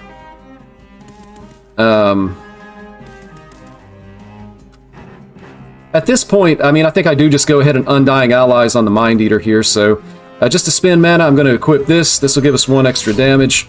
And then we'll Undying on the second Mind Eater. So when these die, and I expect they will, we're going to get 3 cards out of our opponent's deck. Not going to be a whole lot of synergy with what we're trying to do, but it could be okay. They have the Park Panther here. In which case... Oh wow, we actually hit a Rake.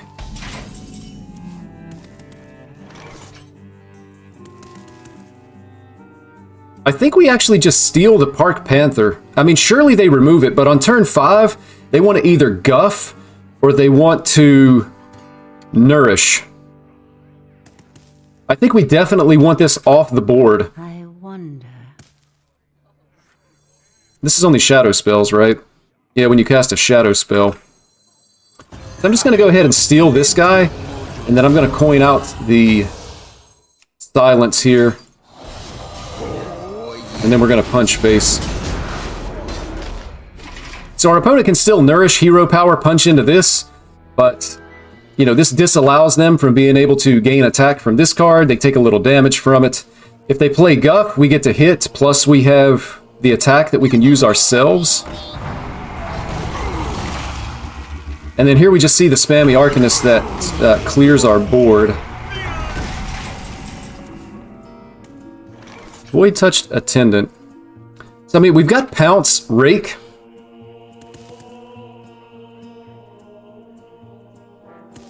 Yeah, I'm just going to play my hand here. We'll probably have to use this for card draw, or maybe not use it at all.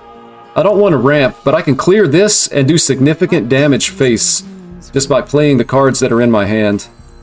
So I'll do this. I'm going to go ahead and get down the Astalor because it's a minion. And then I'm going Pounce. Rake this guy, and then I'm going to be able to punch face for an additional 5. And then next turn, maybe we're just actually unfortunately having to play out the 5/6. Our hand is really heavy. 5 or 3 5-mana cards here, so that's not good. So we're going to have to try to find a way to make it work. They actually have second Park Panther in their top 9.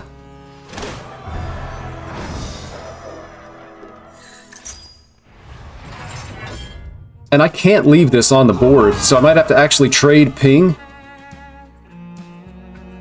Hoping for a playable off the top. Well, I don't even have the option to trade, so I may have to leave this on the board. That's not even active, man. This is absolutely awful. That's like the weakest possible turn, man. It's so sad. I felt like we were okay, but second Park Panther was really good for him here. It's also possible we actually just lose to the quest reward this game. Like, Bran quest reward is going to be 16. We have no taunt.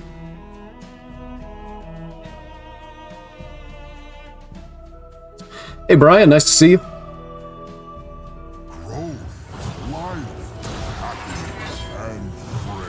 Now they guff. I mean, they can... We have no way of, like, being able to kill our opponent this game. This is a game where you could likely just justify conceding here. I'm going to play it out just a little bit longer, but... again, our hand just isn't doing anything.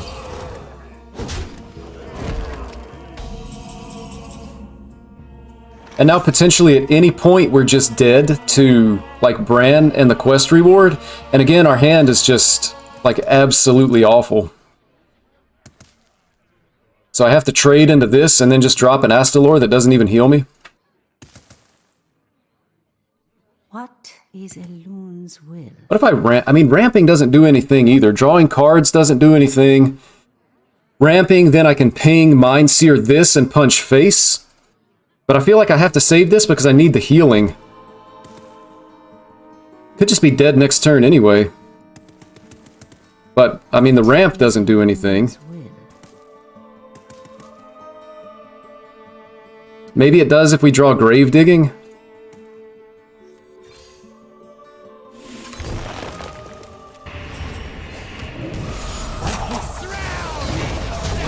Still pretty sure we're losing.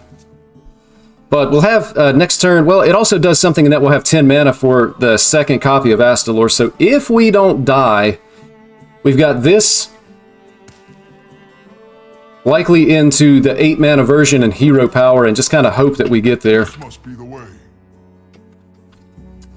Hello, Uncorrupt. Long-time enjoyer of your content. Just saw you were live, so I wanted to pop in to get some IRLU. Brian, thank you so much. Glad you could stop by. Nice to see you in person. Glad you enjoy the content. My friends, I am agile. And we're dead. We're not dead, but we're dead. You know what I'm saying? Crazy draw from our opponent as well here. The second Park Panther, man, just put him over the top. If they didn't have second Park Panther in the top 9, by the way. But it is what it is. We're now missing our goal. That puts us down to Unholy Death Knight. Now there's a lot of pressure on this game. If I lose, it puts me like 2 wins away from my goal of top 400. If I win, we're back in gold territory. It's probably a silly way to look at it, honestly. I actually don't care about my rank. Other than, I've kind of promised myself I'm never going to allow myself to be a 10-star bonus ever again. That was tough, man. It was not enjoyable. I didn't hit Legend till like the 12th day of the month or something. Like the 12th or the 13th, maybe. For Death's Keeper, the unholy. But other than that, I don't really care about my rank. I'm not one of these, you know, tryhards. Hunter, by the way, that's interesting. Hand, not really good. You can never get away with Tempo Rancher either, man. This is really like a combo card now. Tempo Rancher just isn't good. Nice top deck, though. At least gives us plays. So don't lose. Yeah, if only it were that easy. Sometimes Hearthstone selects you to lose the game. Think about playing like Jackpot Rogue and they high roll the jackpot. Also, Spitter Hunter here as well. The good news is, I mean... Oof. I guess it's gotta just be Astalor here. I don't know. I mean, we float a mana if we only play this. Best play for them on turn 2 is likely going to be the Spirit Poacher, I think is the name of it, the 2/2 that summons a Wild Seed.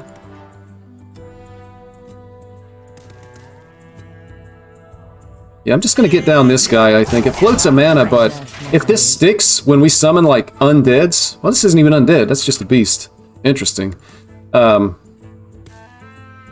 This sticking has a higher upside than this sticking. Okay, we actually buffed their weapon here, which is not good. I want to get 2 minions down. I mean, this never survives. There's no way that peasant ever survives. But I like that better than any other option. I mean, if we play the Rancher, it's just going to die anyway. Ideally, we don't want to take a lot of face damage, though, at the end of the day. Because if we hit like a Nerubian Swarm Guard and they can't punch face with the weapon, then it's highly unlikely that they can kill us with like a Shock Spitter combo.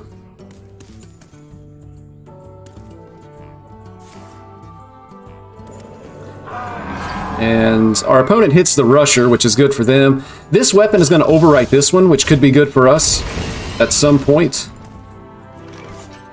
And at this point, I think I actually do just go ahead and play the Rancher, just because it's my strongest play here. Plus, it allows us to buff our egg. Every time our opponent swings into a minion, they're highly incentivized to make this trade. Even if they have the Stormpike Battle Ram, they still have to swing into it. Saves us 4 face, and they take 2.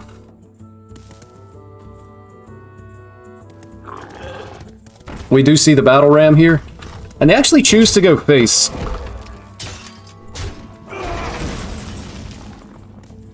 That's a really bad top deck. I would have loved a cheap minion here because the Rancher is still on the board. But this is going to end up working when we make the play like this. I'm not going to trade the egg.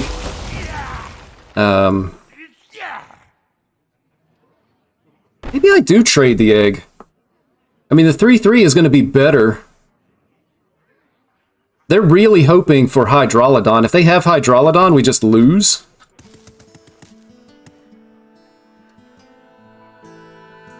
They have Hydrolodon. This is a 3/3. They go Hydrolodon. Double bump this. We can still remove Hydrolodon. Plus we got this guy. I feel like it's just better to get the 3/3 on the board. Talk, little Death Knight. And swing. I mean, this goes face for sure.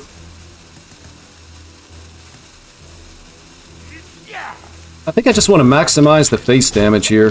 So if they have Hydrolodon, they can Hydrolodon here and here. Swing face.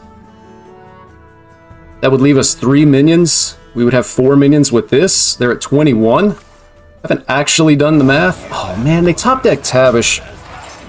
That's so bad. Like, not having Hydrolodon is almost allows us to win the game, but they hit Tavish. They don't always hit. Sometimes you just miss on the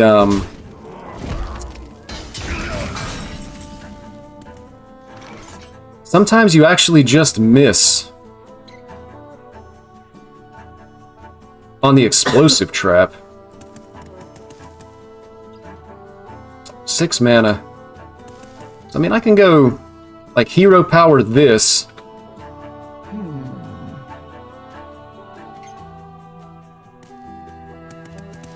Or maybe I just want to do like these guys. But after the fact.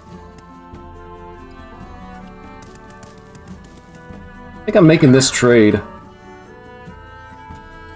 For sure. There's probably an ice trap here as well, so I'm gonna punch like this. Oh, they actually didn't hit the explosive trap. That means that it's likely gonna be a zombies here. Talk, little Death Knight. And maybe a... Oof, I don't want to give him a lot of minions on the board. It's probably going to be a zombies and an ice trap.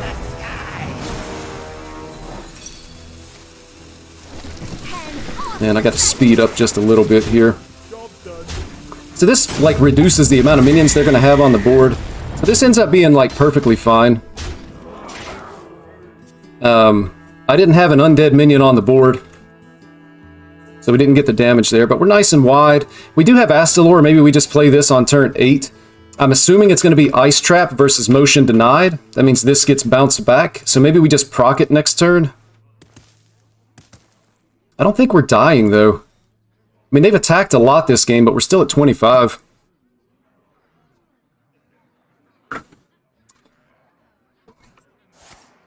Legend bonus is underrated until you don't have it, yeah. Missed Explosive Trap, it sucks. Yeah, Brian, I've missed Explosive Trap as well, so Motion Denied is like easily played around, people expect it, and then it dilutes the pool so that you don't hit Explosive Trap when you really need it. That's unfortunate, man. That's a 50-50. The rush can still land on this guy. But our opponent had just traded for a 1/1 with their face.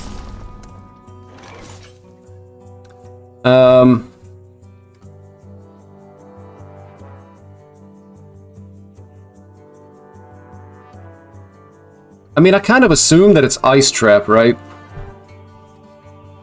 If it is, I can bounce back the Plague Strike.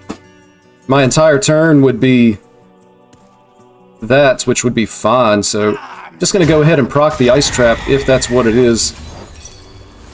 It is. So this is going to be pretty good. Turn's just a little bit weak here, but I think I'm okay with it. This guy definitely goes face, and I'm just going to value trade one of the Trogs here. This is more than fine. So, I mean, next turn, potentially Grave Strength is lethal. We may even just play the 8/8. That would be fine as well.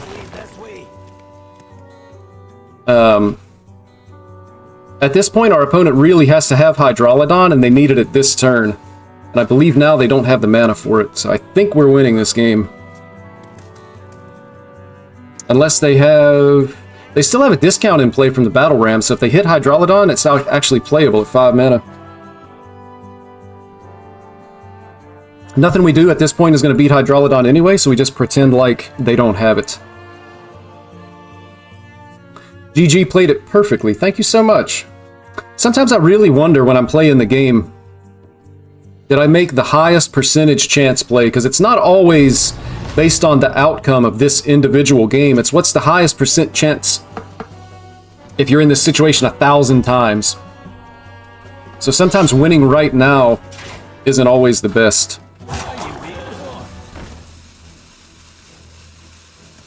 Looks like we're actually going to be 1 off lethal here. Well, it's going to be more than 1 off lethal.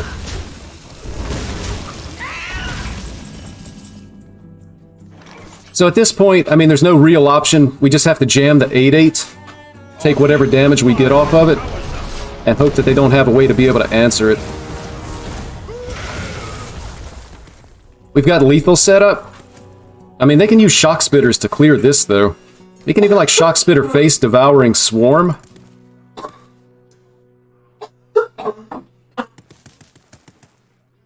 They've attacked every single turn this game. Shock Spitters are doing an insane amount of damage. They only have 3 cards in hand, though, but we could still be dead to, like, a brand Shock Spitter play. Hydralodon here wins the game on the spot, unless we can top deck, like, Lord Marogar.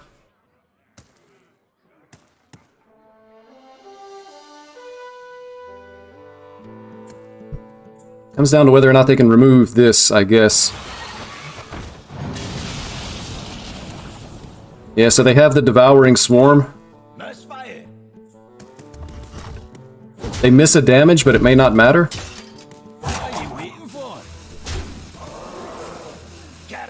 Yeah, it's unfortunate. So they get it back. Next turn they can deal 11. So we're dead to Huffer. Well, they actually got it back this turn. Oof, man. So we can't kill him. I have to use this to clear that Shock Spitter.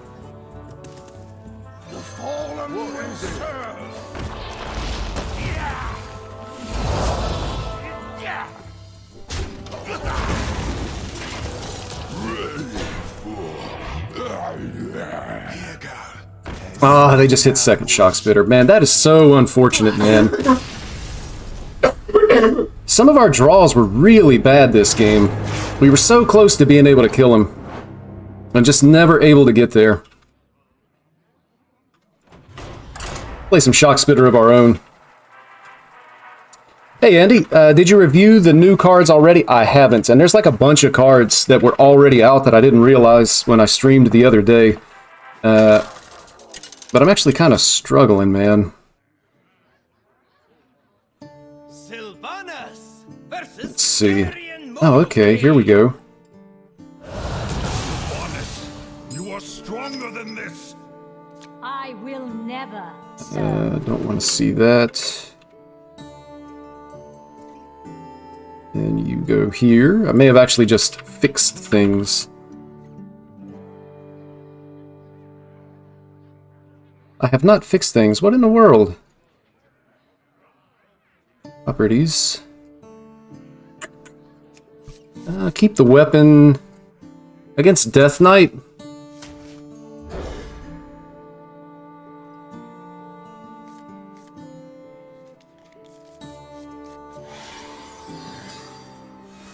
What is it?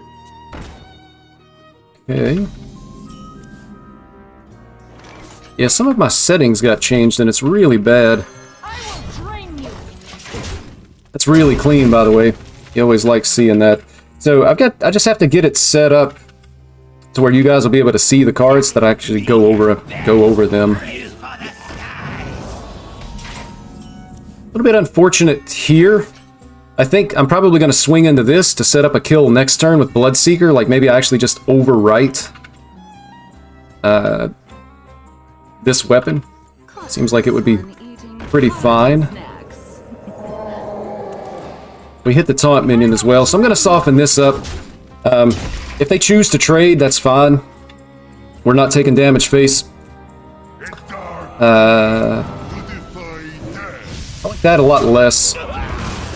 That seems pretty good for our opponent here. We'll see what the top deck is, but I'm maybe just overwriting the weapon and then trading into that. And I think maybe even like coin the Spirit Poacher at this point, because I don't want to get too far behind on the board.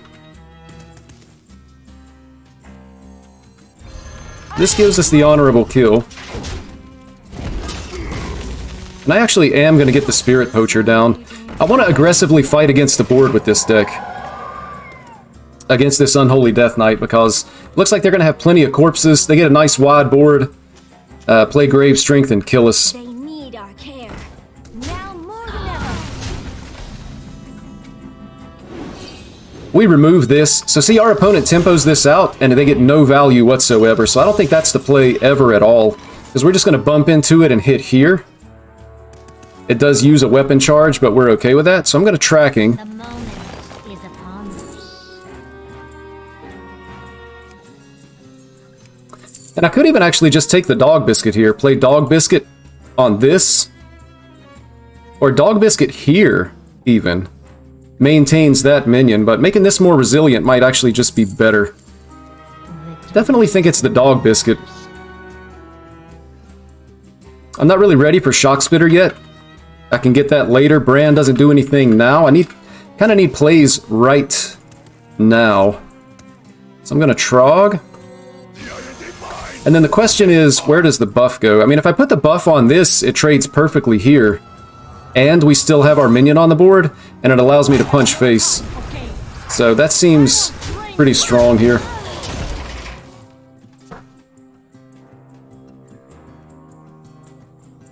Hey Jesus, nice to see you. Thanks for stopping by. Been on a self-imposed Hearthstone break. I have no idea. Yeah, sometimes it's good to just take that break.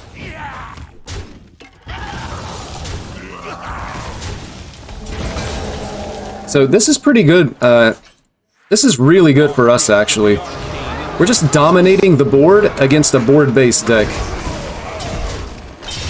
And I'm going to go ahead and equip the weapon. We got plenty of weapons, so at this point, the Dredge, I'm really hoping for like Shock Spitter, Selected Breeder. I would even take Hydralodon. Our opponent is pretty much on the Marrowgar game plan, but we may actually kill them before they get there. That's really good for him, though. That's really good for him. So we're going to track first. The moment is upon us. And I'm going to go ahead and get a Shock Spitter in hand. I will drain you. And then we'll swing. And out of these, probably just take the discounted. I don't know, what are we doing next turn? Next turn we'll likely want to re-equip the weapon, so we can go Wild Spirits and Harpoon Gun. Could even take the Trinket Tracker here, so I'm experimenting with this card. This will guarantee that we hit... oh, we've already used both trackings, so we don't want that. No other one-cost spells in the deck. This will be discounted to 2, so next turn we would have this for 2. It's a Rusher that affects the board. Although the Wild Spirits is potentially really good as well here. But next turn we could play like this, and even just this guy. The 5/5 seems like it could be pretty strong. And then we'd be able to equip the weapon the following turn. So I'm going to take the Battle Ram here. And then we're just going to clear up our opponent's board. And I'm actually going to play the 5/5 this turn. I wasn't looking at how I was spending my mana this turn. I was actually too busy thinking about future turns. But with the 5 mana, I just want to go ahead and get this down.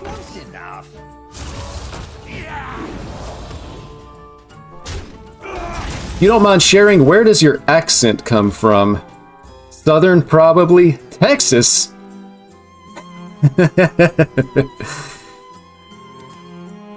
Not quite Texas. We're gonna Dredge first. Devouring Swarm, if they have Marrowgar, we're gonna be able to kill him just by virtue of double Shock Spitter. Play this guy. Equip. Hero Power. Have you guys ever seen that movie Saving Private Ryan, where the Tom Hanks character just didn't tell people where he was from?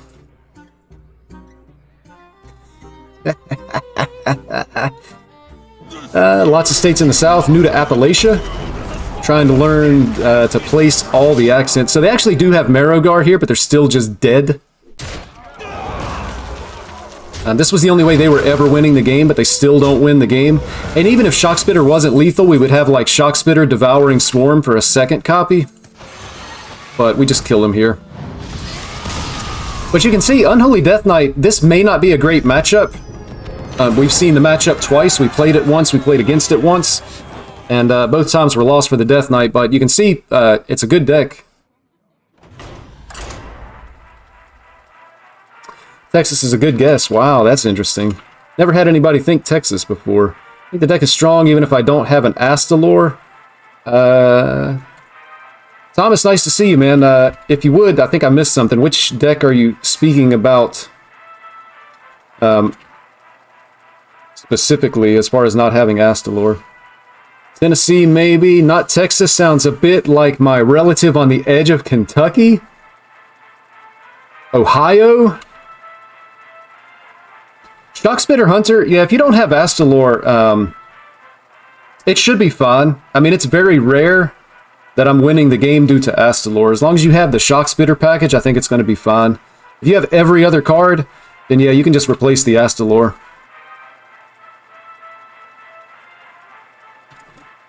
So close to Midwestern, did he grow up on the Mason-Dixon line or move to the Midwest from the South as a kid?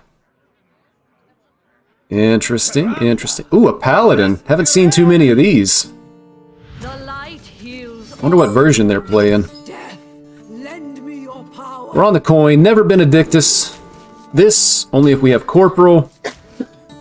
I don't think we keep Attendant on the coin. If we were going first, maybe, but we're not going to keep the Attendant here. Going second, and against what we expect is going to be a board-based deck. Got to your channel because you made a Shockspitter video when it got nerfed. Love the spitters. Yeah, I love them too. Also, please never tell us. I might actually like put up a poll and we'll just let majority rule. But I will say, of all the states that have been mentioned, none of those are correct. And I'll give you one additional hint. I was born in West Virginia. My family moved away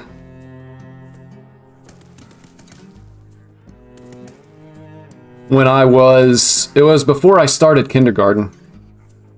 I think I was 5. We moved in the summer and then I started kindergarten in that fall.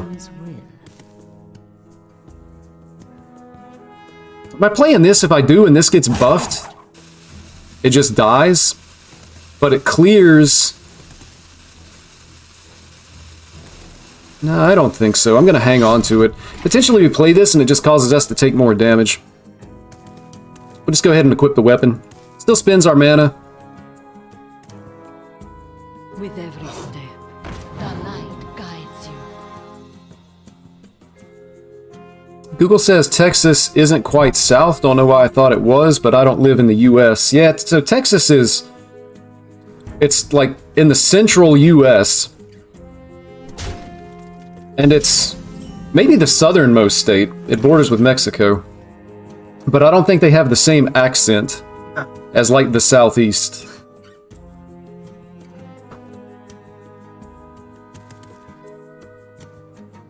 Man, our hand's a little bit unfortunate here. I'm going to play out the Corporal. If we top deck Whispers of the Deep, we're just going to be in really good shape. So we're kind of behind, and we went second. I really think that Undead Priest is favored in this matchup. Red sun rises, the light dims, but we fight. But look at how good it is if we top deck like Whispers of the Deep. We don't.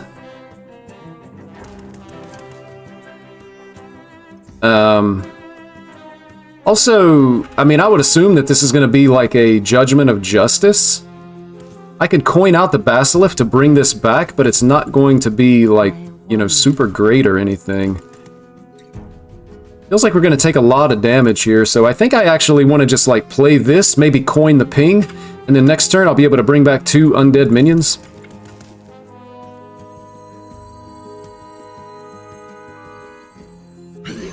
And I'm going to ping their 2-1 here as well. If I do hit...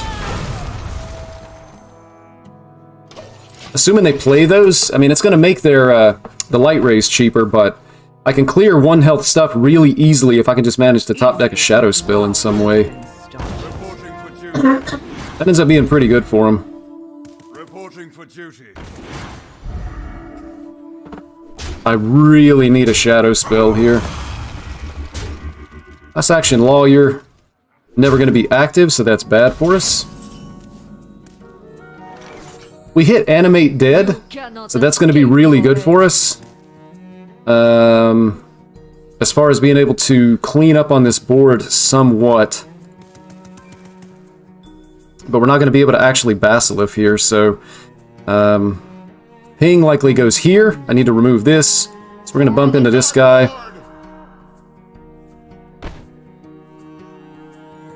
Question is, what do I want to revive with the Animate Dead? Like, this goes into the revive pool once it's dead. Would I rather have the 3-2? I'm going to take the 50-50. That's Justice as expected. Now I'm going to go ahead and Animate Dead, which is going to proc that. Unfortunately, we don't have a second. And I can't leave that on the board. And again, I feel like if I play this, we just take additional damage. Maybe I play it anyway, though. Maybe they trade for it. The damage isn't that big a deal. The only way that they beat us... I'm going to play it. I might have to maximize my chances of having a target on the board for the Cathedral of Atonement here. The menagerie is for the pure. Kentucky and Virginia are neighbors, don't feel too bad. Texas is its own culture, splits the difference in a lot of ways with the Southern and Southwest. It's our own nation prior to joining the Union, and actually could have joined. Oh wow, they had both. Plus Purator. We've actually just lost. If we had Shadow Word Undeath, then we would be able to clear the board here, but we've actually just lost. This is so sad. I mean, drawing at full cost doesn't do anything. We take damage, so we lost. I mean, it felt like we didn't even really get to play this game. I really think Undead Priest is favored in this matchup as well.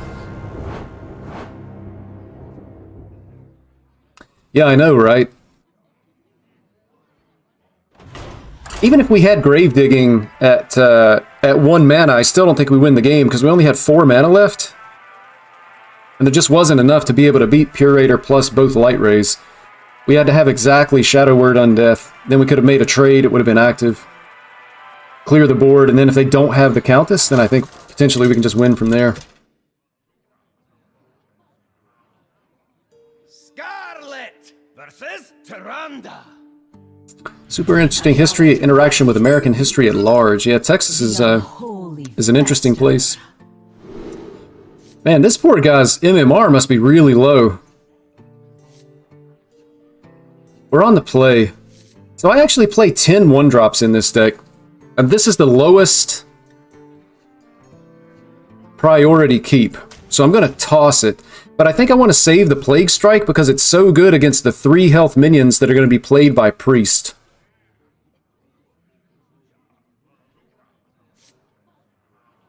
I just don't know if Plague Strike is supposed to be a keep in the matchup, but it just feels really good. They play like a Shadowed Spirit, we clear it, put a 2-2 on the board. I'm going to try keeping it.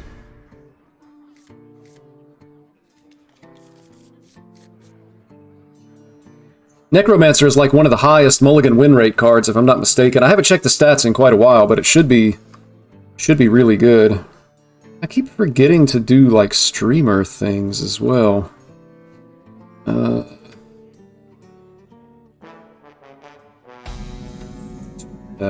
All?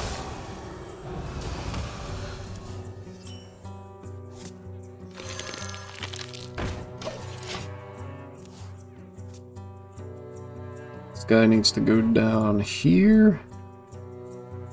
Actually, to go there.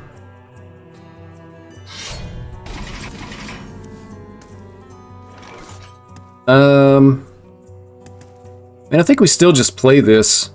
Hero power doesn't seem very good. I'm going to try to stay on curve. So I'm going to go ahead and get this down on the board, even though it's not going to summon anything. Also, potentially, I don't want to clear my own egg. Just let them clear it, because they have the Shadowcloth Needle in hand. They do choose to kill the egg, it activates the Vizier. Run as fast as you can. And then here we see the Haunting Nightmare.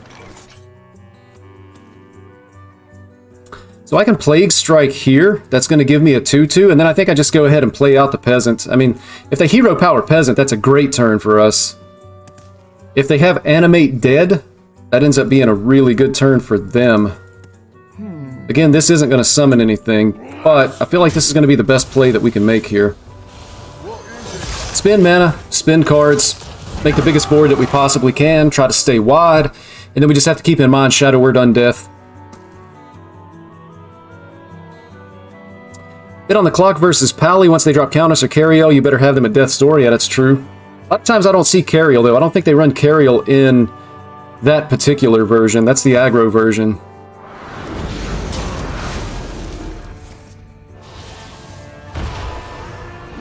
So it actually landed on... Wow, man. Now, how come I didn't have a draw like this last game? Like, look at how disgusting that was. I can't even really spend my mana all that well here. Both Animate Deads. They're getting back these non-stop. And then the Death Rattle landed on exactly... Well, they had 2 Animate Deads in hand. Clever, aren't you? I guess I have to Blight Fang and trade. Doesn't feel great, but it's going to be the best option, I'm afraid. Also, it feels like their Shadow Word Undeath is always going to be active, so we're just losing. Just watched a video on Big Spell Mage from a month ago and played it, won my first 2 games. Dazzladorn Jenkins, thank you so much, glad to see you, glad you enjoyed the video. I think the cards may have changed just a hair, Big Spell Mage may be the same, but I've got a lot of guides that I made like a month or 2 ago that are still relevant if you're just looking for like tips on how to play those decks. Cards have changed a little bit, you can find an updated deck list, but I just didn't really feel the need to redo those guides. I don't chew my cabbage twice. There's a southern saying for you, for the people trying to guess where I'm from. Happy Saturday, everyone. Hope you're all having a great day. Brian, thank you. If that means you're headed out, I appreciate you stopping by. Yeah, it's just, we're losing, man. And we're going the wrong way. Since we got into the top 400, it's just been a struggle to find wins. And again, I'm assuming they've had this card in hand for a long time, so it's either Benedictus or it is... Well, this was a weak turn. But it could be the... if it's Shadow Word Undeath... Oof, man. I kind of have to do this now or it's just not active. Play it with the Arms Dealer to get the buff. Maybe it's relevant. I just have to pretend like they don't have Shadow Word Undeath. We're not going to beat it. If I play this, then the Vizier wouldn't be active unless I like Hero Power Trade.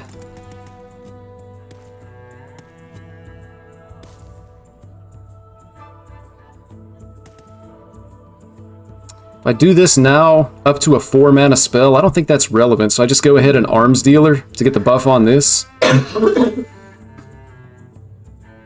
kind of need to get this off the board is the thing. If they Shadow Word Undeath and spend all their mana on it, then that's going to be good news for me. So what's more likely to get me removal? That won't be active. This just won't be active next turn. I think I have to do it now. Plague Strike ends up being really good for me.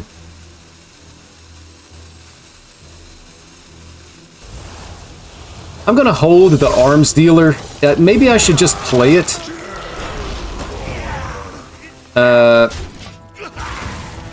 not sure that holding it actually does anything in the matchup. Other than next turn, if they Shadow Word Undeath here, it does clear our board. But then we'll be able to spend like 6 mana next turn to repopulate the board. So we'll see what they've got. They can even like slow roll us here. Feels like their draw has been pretty good this game.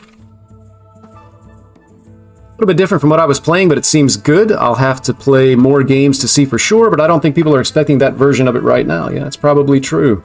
I think, if I remember right, I had the 8-mana Arcane Defenders in there as well for an additional big spell. Nope, just being friendly. Nice. Appreciate you hanging out a little bit. Man, my camera looks a little bit blurry here. Maybe it's just me. I think that's better. Maybe I'm just ugly. Have to try and steal that cabbage when... I think that's... Oh my gosh, what a weak turn. I think that chew your cabbage twice, it's like a really old joke, man. And I want to say it's maybe from the Andy Griffith Show. Again, a Southern reference. Of course, everybody knows Andy Griffith, at least in the U.S. If you're not from the United States, I'd be really interested to know, do you know who Andy Griffith is? And do you know what the Andy Griffith Show is? I don't think I can play... I don't want to play too many more minions, so I'm definitely not playing this guy because of... Actually, you know what? I'm a crazy pants. An undead minion hasn't died, so the thingy-ding isn't going to be active here. I'll find the answer. It'll be a 3 damage AoE, which means these guys would survive, so I think I just have to play them. And they're close enough. And then push face. Shadow Word Undeath, not active. Oh man, these only have 3 health, dude. I think I just threw the game. For some reason I was thinking they had 4 health. There is no light. Only They actually don't have Shadow Word Undeath, but I'm pretty sure that I misplayed. Pretty severely here. I deserve to get punished. I'm also surprised that our opponent isn't just killing us. Giga punished, man, because now I draw the Hawkstride or Rancher. Imagine if this turn was like Rancher these guys, then it's insane.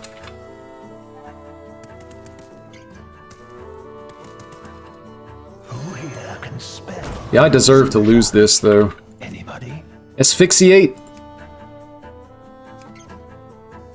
I mean, this isn't even that great. None of these minions are undead, but like Shadow Word Undeath still just basically clears our board. I guess it's the Asphyxiate here. Pick me! Pick me!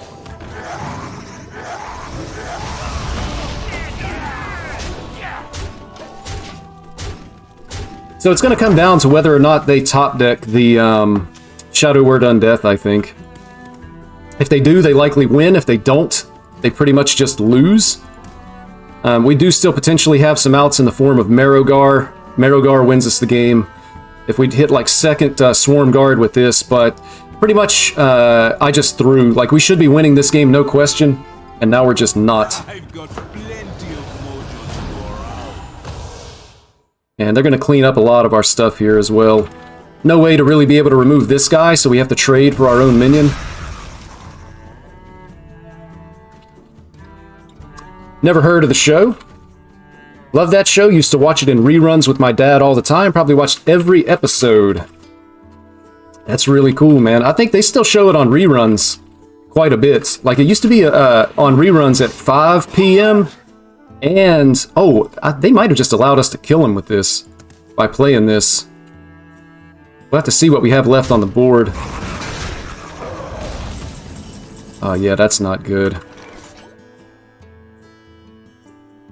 Alright, well, we're also potentially just dead depending on what we hit. We hit Heart Strike. I have to remove the stupid 1/3 over here, but Pick me! Pick me! yeah, I threw this game so hard, man. If I didn't just play out the Swarm Guard, we would have won. I mean, yeah, it just feels like we're not winning.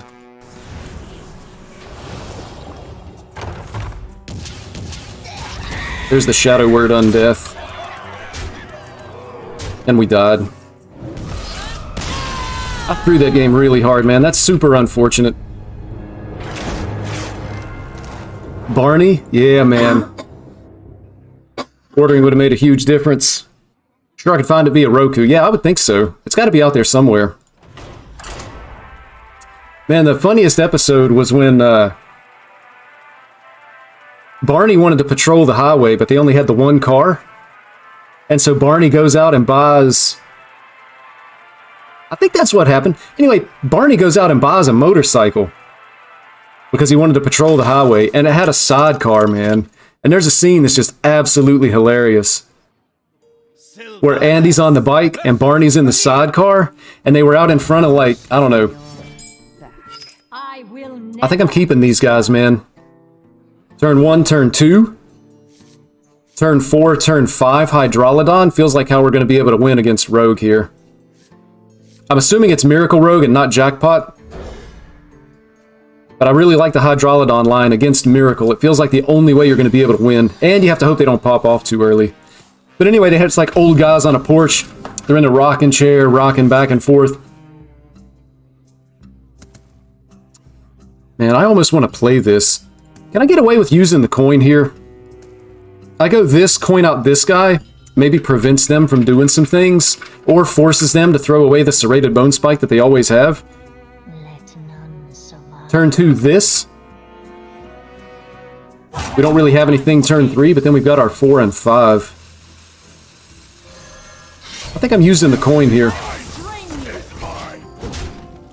Now they can't just potion belt. Maybe they feel the need to try to challenge this or remove it. I don't know. Feels like it's a pretty okay play here. This guy, likely I just go ahead and take a shock spitter just to have it in hand.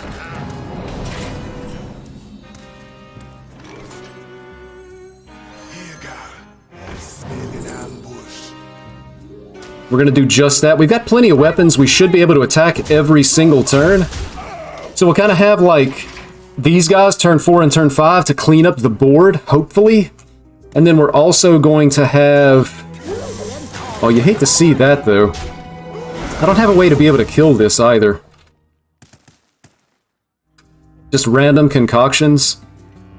Maybe wins them the game. But maybe we're okay.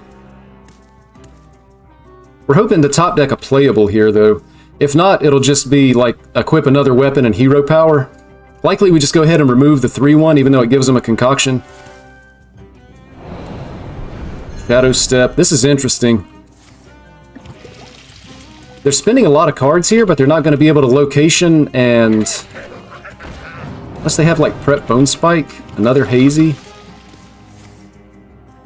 A couple of 1-1s. I mean, this isn't great from them, considering our game plan is Hydrolodon. They have no cards. They're just hoping that they randomly generate concoction stuff. Not a super great top deck. I mean, they're going to be generating a lot of random stuff is the issue. So, I mean, this allows them to generate the least amount of random. And then next turn, we've got the Rusher to remove Putricide. Hopefully they don't get, like, draw cards off of that.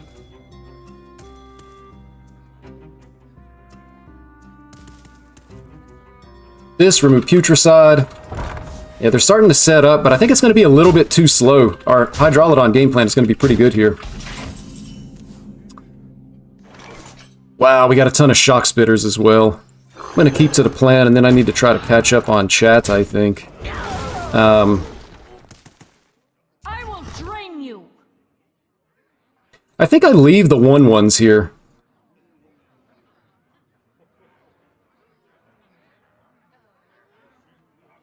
Or do I? I mean, if I remove a 1-1, they have to do something else to kill this. I'm assuming it dies anyway to some kind of a spell. I mean, I kind of need to make sure that it does die because I want to play Hydrolodon next turn. It's going to be by far the best play. But I'm also assuming they want to make a minion off of the graveyard. I will drain you. Yeah, I'm going to remove a minion here. Hopefully they have to spend resources to get this guy off the board.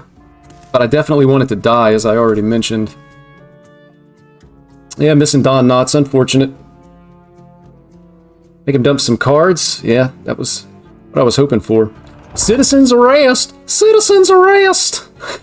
Yeah, that was funny, man. And Dazzledorn would actually leave them. So now at this point...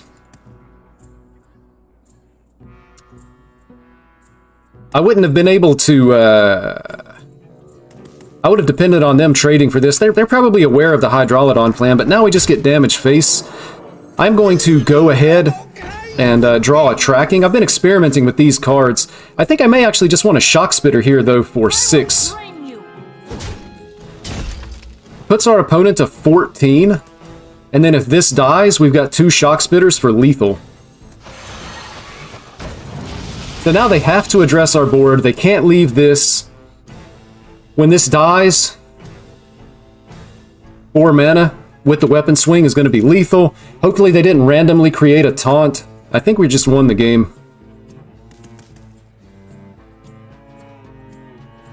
Stone by stone, storm wind shall. Yeah, I don't think that's going to get him anything.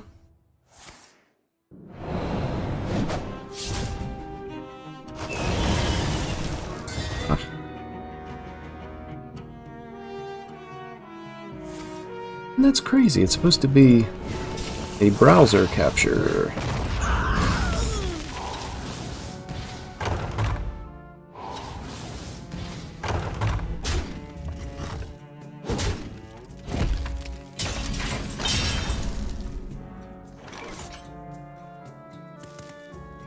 I will drain you.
All right, so I'm trying to get this stupid thing figured out, and I'm struggling big time. So unfortunately, I may not be able to take a look at cards today, just because my stuff is messed up, and I don't want to waste any more time on. Don't want to waste any more time trying to fix something. Hopefully, we're unmuted. It appears that we are. It's weird, man. I don't know if you guys ever do like any kind of streaming or YouTubing, but I use OBS, which I think is pretty much what a lot of people use. But sometimes the settings, honestly, it just feels like the settings change on their own. It's almost like gremlins in the system or something. Like sometimes my microphone will just be deactivated. Like I just have to go in and tell it to look for my specific microphone, and that's why I would be muted. I got to go into the settings and fix that. And it's actually messed with my ability to be able to show my browser on stream here. Cower before death's keeper. Because I'd like to actually be able to talk about some of the cards. I think there's should have been a card revealed like 20 minutes ago, another one coming up at 2 o'clock. Oh, wow. don't know if I like top decking those or not. I mean, against DK, unless it's blood. Look, they 4 kept as well. Face your end. OBS can just be weird. Yeah, man, I don't know what it is. Probably user error on my part somehow. I'm doing something and not realizing exactly what I'm doing. That's tough, man. It kind of feels like we may have just lost the game already, to be honest. Caught this one eating hearty snacks.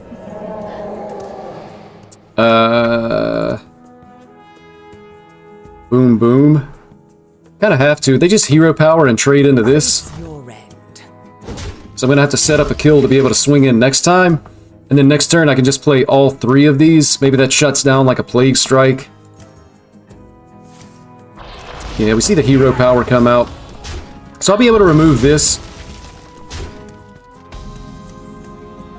Activates their Vizier. Devouring Swarm. So that draws a tracking. This is exactly why this card is in the deck. I like having the tracking because it feels like there's games, kind of like this, our hand is doing nothing next turn. So imagine if the Trinket Tracker was like Baddie Guest. You know, you stick Baddie Guest on the board, it's not going to help you win the game. Tracking, we can potentially discover something. And I need to remove the brand because, like, they have stuff. Although we can Devouring Swarm. I don't want to, but we don't have to now with the Harpoon Gun, so I guess I'm going to... I guess I'm going to track first, because that's what we were going to be doing anyway. Get our card draw first. Out of these, it's going to be the Wild Spirits, I think. Going to need to be able to fight for the board. And then I'm going to hit the brand, we'll take a trade here, and then the other one goes face. I'm definitely going to want the Tavish. Next turn, I think it's Selective Breeder. So I can go ahead and grab a Shock Spitter, and then next turn, turn 5, I'll be able to Wild Spirits and Selective Breeder. And then turn 6 is going to be Tavish. So I want to make sure that I'm setting up the correct turn here. And likely I'm going to want to be spending the rest of my attacks going face. I need to start working my opponent's health total down so that they can die to double Shock Spitter on like turn 8. Otherwise we're potentially losing. And they're actually playing Frost.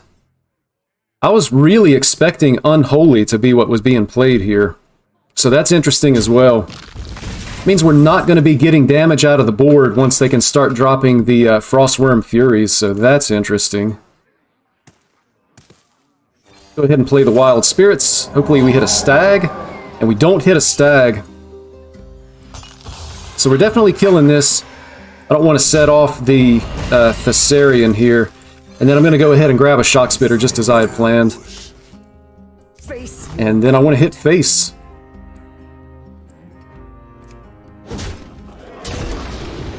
And we're grabbing the Tavish. Both Stormpike Battle Rams on the bottom. It's good that we know that.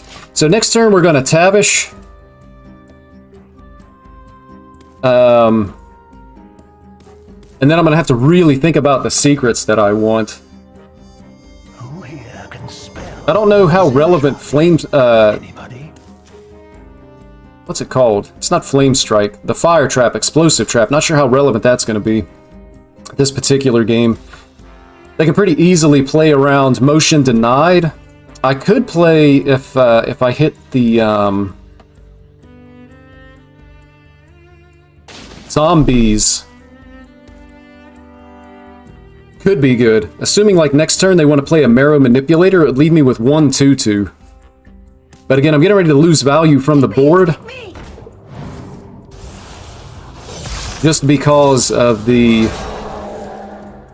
Frostworm Furies that could be coming down here. So I guess if I can hit Explosive Trap, I can bump here. Kind of set that up. Shock Spitter's only doing 6, so ideally I'm going to need an additional weapon, and I'm going to need it pretty quickly here as well, I think. Out of these... what if it's just Snake Trap? 3 2/2s versus 4. I mean, they hit here. So if they have Marrow Manipulator, they hit here. Then maybe they hit here, Marrow Manipulator, so that 10 goes face. I think it's snakes here. Just played Rune of the Archmage and randomly Pyroblasted a 1/1. Yeah, that's unfortunate. You can get the zombies as well, or an ice trap. I kind of feel like it's going to have to be the zombies. Although some of the minions might be wasted. But I kind of need the minions on the board. I'm just going to go ahead and remove that guy. Unfortunately, I feel like I'm going to develop a board of 2/2s. I'll get to hit with them once. And then after that, it's just going to be locked down with like a Frostworm's Fury. So I need to not die. I need to top deck a weapon pretty much. If I top deck a weapon, I think we're winning the game. If I don't, it could be losing. Like this next top deck is going to be really important. Yeah, Pyroblast on a 1/1 is an absolute shame. It's just kind of tough.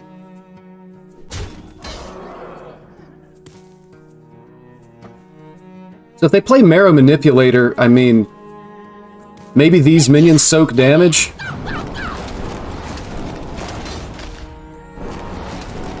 Yeah, it clears my entire board, and I'm left with exactly 1 2/2 on the board. Which is just not good. I mean, we're going to be taking a ton of damage here. That's what it feels like. We hit a Dog Biscuit. So we want to do over on that. And then a Devouring Swarm. Face.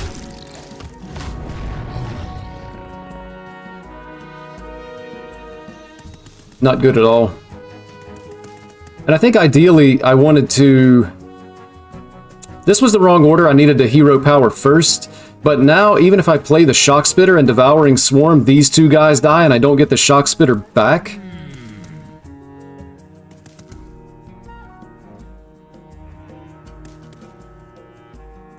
So I kind of need the Devouring Swarm, and then maybe just replay the 2/2. Because I don't want to take that damage. And then I still probably just get locked out of the game here. Maybe they feel like they have to respect the 2/2 because I can replay Leok. I don't know, it just feels like a real struggle. I misplayed the turn. We were already behind. I was going to have to play perfectly to have any chance of being able to win this game, and then I totally choked. Choke-a-rooney. And I'm going to lose to somebody whose in-game name is ManMan420.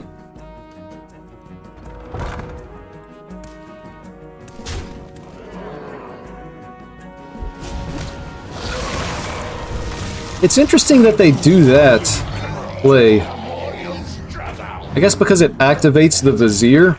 7-9.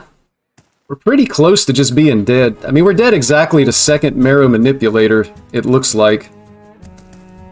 And we're not killing him.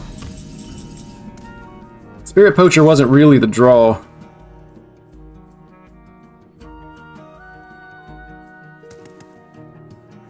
I mean, I can play Shock Spitter here, Devouring Swarm on this to get it back. But then it feels like I'm just not winning the game either. See what we get.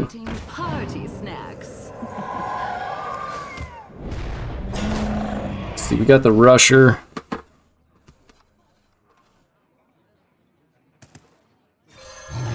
I guess I'm just going wide here.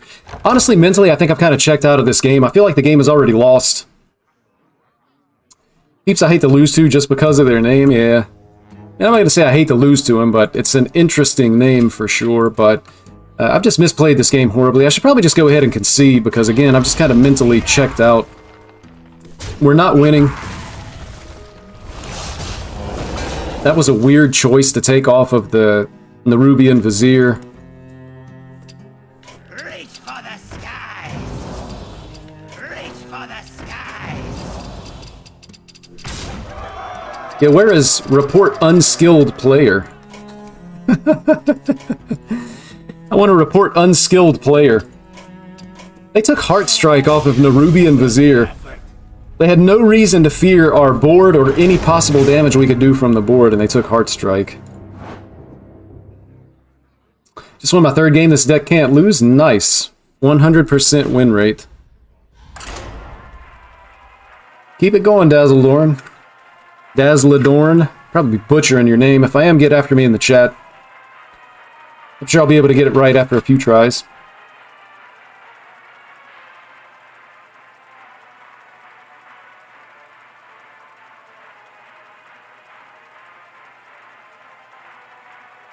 Yeah, that's a big oof.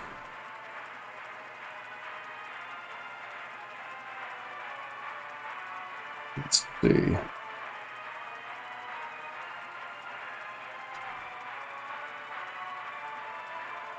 It's just, you aren't working. I'm gonna try to work on my streamer issues again. Why would it? Oh, okay. I gotcha.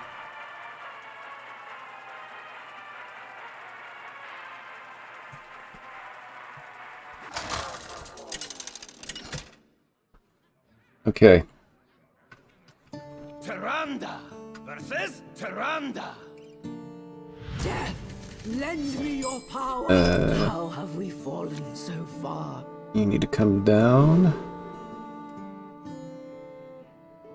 First of all, let's see. I'm actually keeping this hand. Up against a priest here as well, so it looks like it's going to be some type of a mirror match.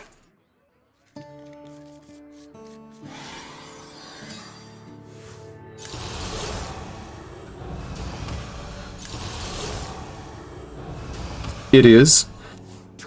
And we're going second again, which we really don't like. I like even having this, assuming it's active, we clear the board on turn 5, and then they just play out onto the board. I feel like every time I get this mirror match, we end up going second. We've got a pass here. We've got 2, 3, 4, but we're going to end up taking damage. Sometimes you can actually just about get farmed by Void Touched Attendant and Hero Power. Having the second one isn't even good, like our draws are pretty awful here. Yeah, they have the Mind Seer, plus they have Hero Power this. Feels like things are going pretty poorly here. We'll go ahead and get this guy out. I mean, it could even be a situation where I'm going to have to coin out the Shadow Word Undeath. But again, it doesn't do anything. Our opponent just puts stuff back out on the board, and we're just continuously behind. In addition to the fact that this has Reborn, they had the Silence. I mean, we just died. Like, we didn't even really get to play this game. It is finished. Oh my gosh, man. That's so sad. Going first is so good in this mirror match. Just call me Daz. Got you. Got you, got you. Do like it how they finally made it easy to report names. So I got an interesting story for you here. Hopefully I don't get myself in trouble. There was somebody that had an inappropriate name. It had foul language in it.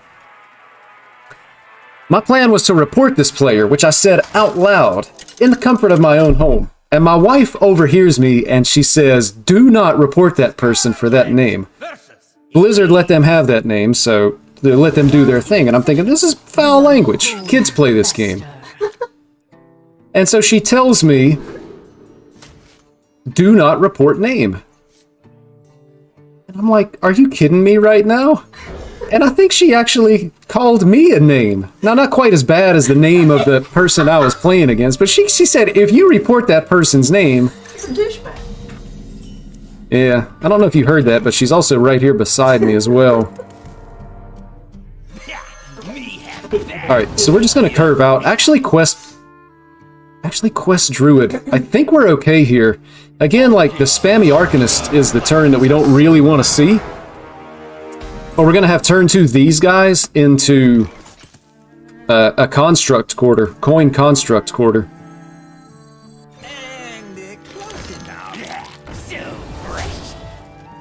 And then we'll pass. So, I mean, they may actually want to make this trade.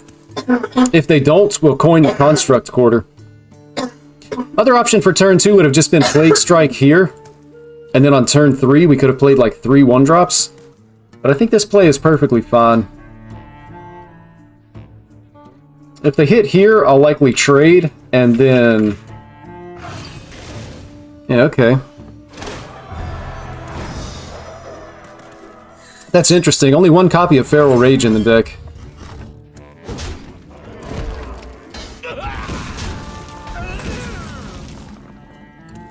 So...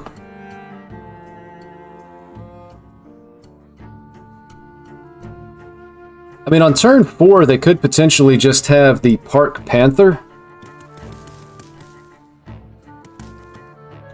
I'm still just going to coin out the Construct Quarter. And then we'll make a trade into this. So if they have Park Panther, it's going to clean this up really well, and then we're just, like, very, very behind at that point, I think. Blizzard relies on people reporting names. They don't have a mechanism built in the game to recognize offensive names. Actually have the Park Panther as well. It's really unfortunate.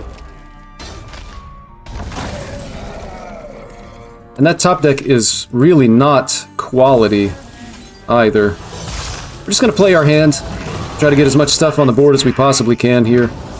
Potentially we're just going to have to play this next turn, even though it's only going to draw 1. Just kind of in a bad spot. Maybe the better turn, too, is actually just use the Plague Strike.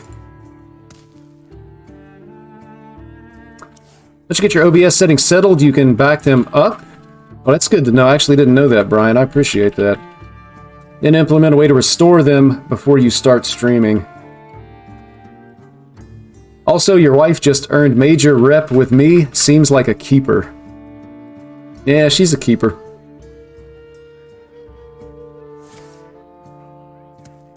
But yeah, she convinced me not to report that person, and I still felt like I should have reported him. Sad.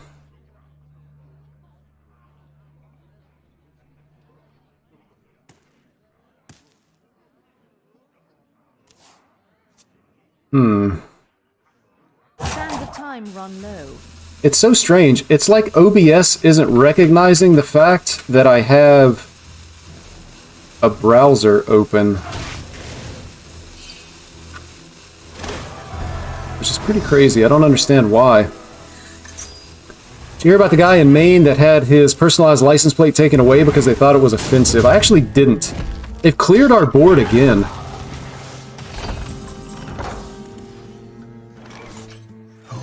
It's a good top deck for us, though. Sinjari. Anybody? I mean, I really wanted to be able to play this turn.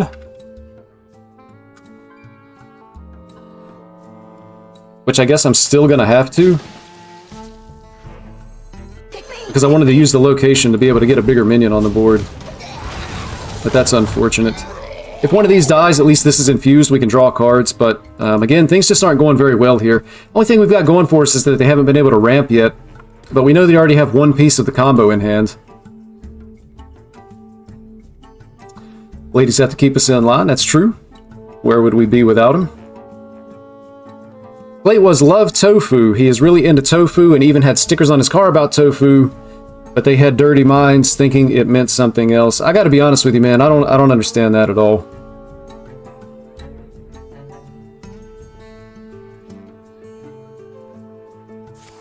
Yeah, I don't really get that, why they would want to take away that person's license plate. So they actually have completed the quest.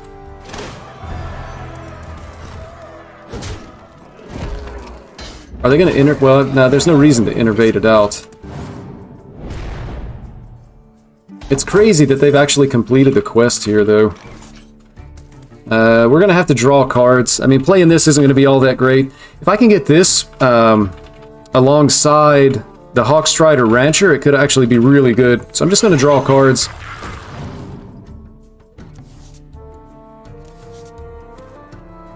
And then we'll get down the foul egg. Any questions? And I'm going to punch face here. So Marrogar is another way we can win the game. I really need to get more corpses, though. So on the following turn, maybe we do just Swarm Guard. I mean, we're still really healthy. All of their damage has been going into minions. So it feels like they're still going to have the Astalor combo to beat us, but at some point the Marrogar minions are so big, it just doesn't work. Plus, there's still a lot of cards left in their deck. So I think we're more than fine here. Field Necromancer. So I mean, at this point we just go wide, right?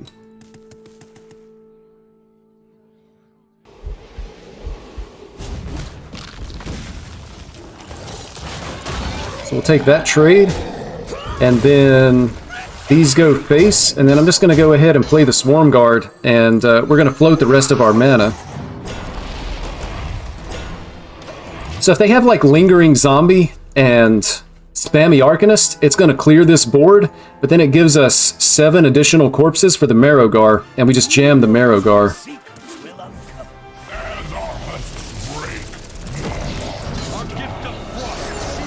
And it looks like they actually have the combo. I haven't done the math as far as whether or not we're dead. If we don't die here, it's 56. I didn't count it. If we're not dead, I think we can still win with Marrogar, but they had the quest reward in hand as well. They only drew 15 cards, and they had the combo. And we actually did die. That's insane, man. Like, that, I've played this deck a lot. It never goes that smoothly for me. Like, I always have to get down to, like, one of my combo pieces is bottom 6. It happens every single time. They just casually combo. First of all, they completed the quest. You almost never complete the quest. They completed the quest first, never had to play the quest reward. Then they ramp, and then they combo us the turn after that. That feels like an insane high roll to me. But that's kind of been where we've been at for like the last hour and a half. How long is it gonna go? Surely not much longer. We gotta get back going in the right direction, man. I think I'm actually like losing ranks at this point. I think I was in like the 500s when I started the stream. We peaked at like 367, and then it's just been tough since then. New cards revealed? Yeah. I gotta fix my tech issues before we can take a look at them. I would imagine every time that happens, 9 other games it doesn't happen.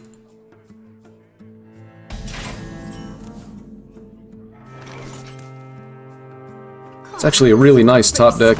We go ahead and swing here, of course.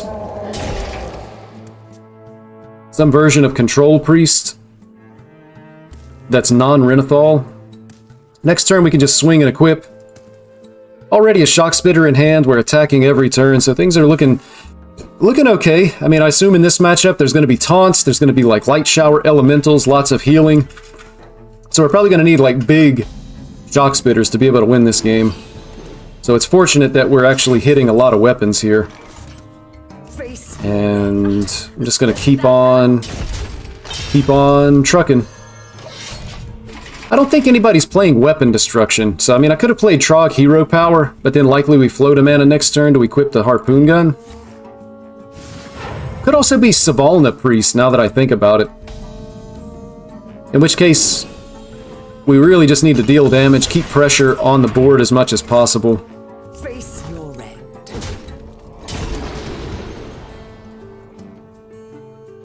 Dredge is going to go to the... I guess this turn?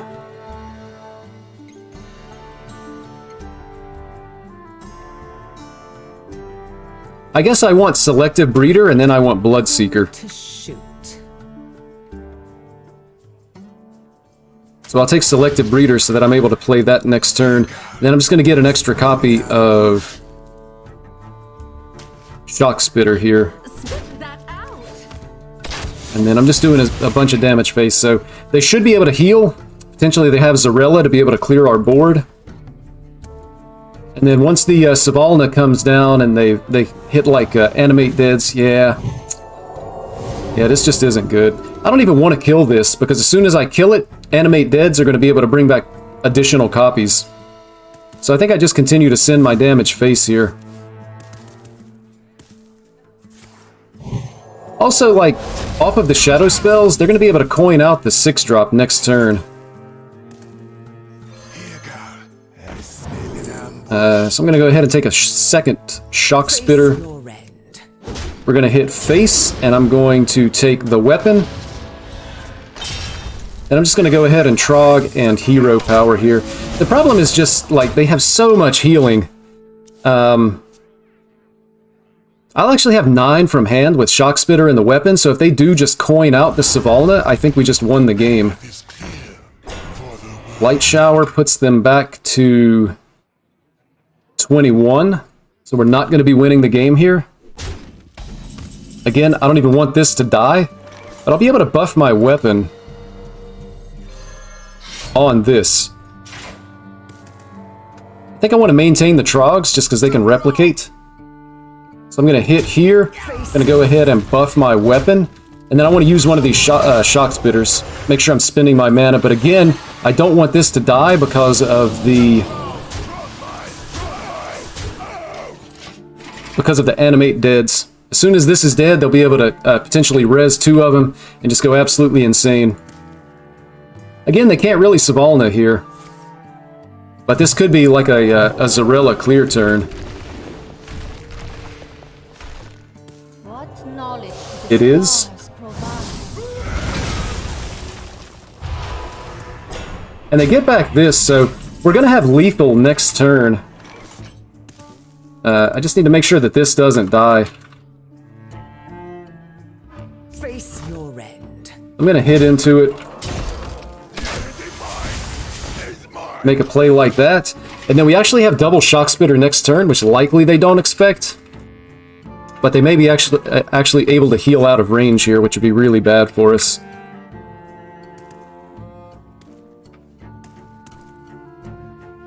They just never have 4 damage because this deck doesn't have that kind of burst. It's all about how much healing they're going to be able to do this turn. But if it is Savalna, they may actually just like play it this turn. We can see they didn't. If I miscalculated and this is actually Bless Priest, then we just died. If they hit a Bless there.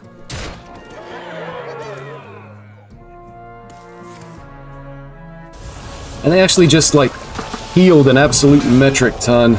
Back up to 23. And you can see we're actually going to be off on damage.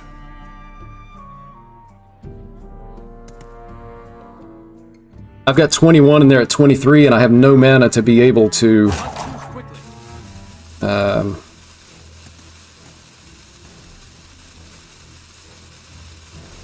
have no mana here.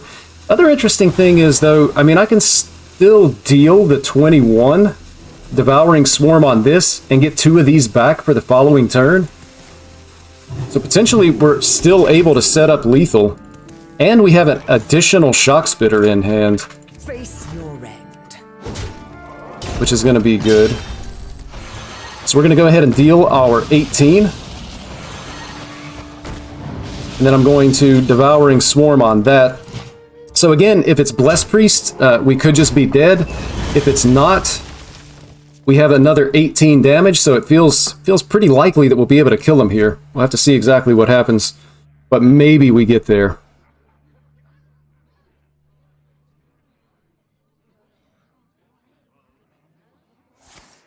And that is... Ooh, and they paid 3 mana for that, so that's good news.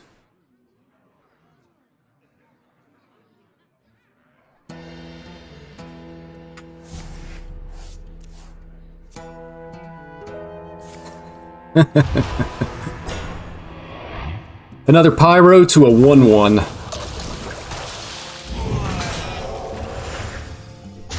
So once again, our opponent is able to escape dying here. That's crazy with the second Cannibalize. So, I mean, we're just going to do the same thing again. We're going to track...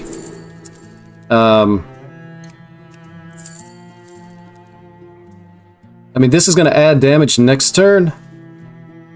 It's the same as hero power, though, so maybe we take the Devouring Swarm just in case they're able to find a way to not die here. Don't want to use the Devouring Swarm now. Feels like we should be able to find a way to get there, though. I mean, they're so low. Next turn, our maximum potential is going to be 21.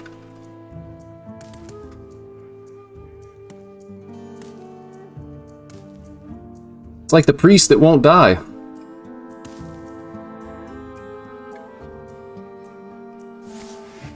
They've drawn so much of their deck, and they've never really had a good turn to be able to Svalna because of all the pressure we've put on them. So I feel like we've played this game really well. And it feels like we're going to win. They're just fighting us off so hard. They go back to 12. I will pray for you.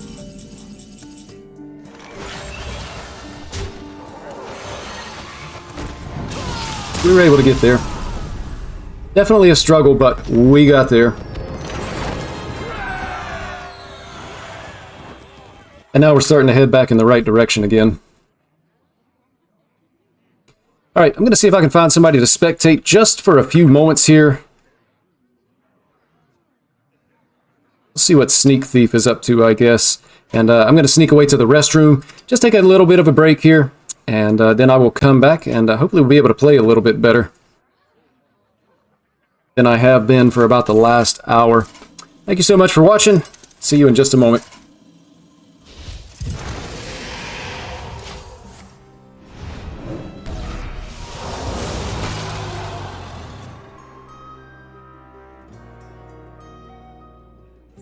The more you struggle, the better.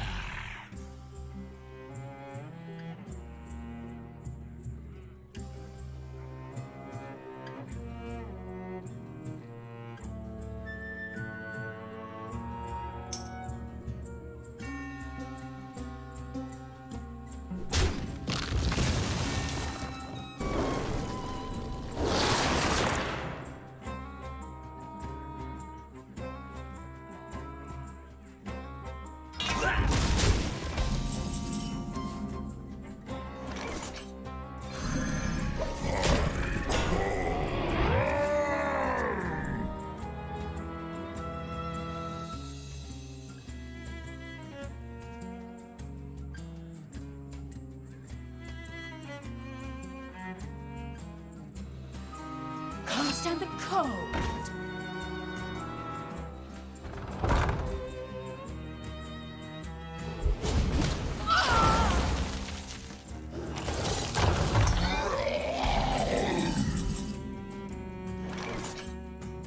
For all I've given, I'm due my reward.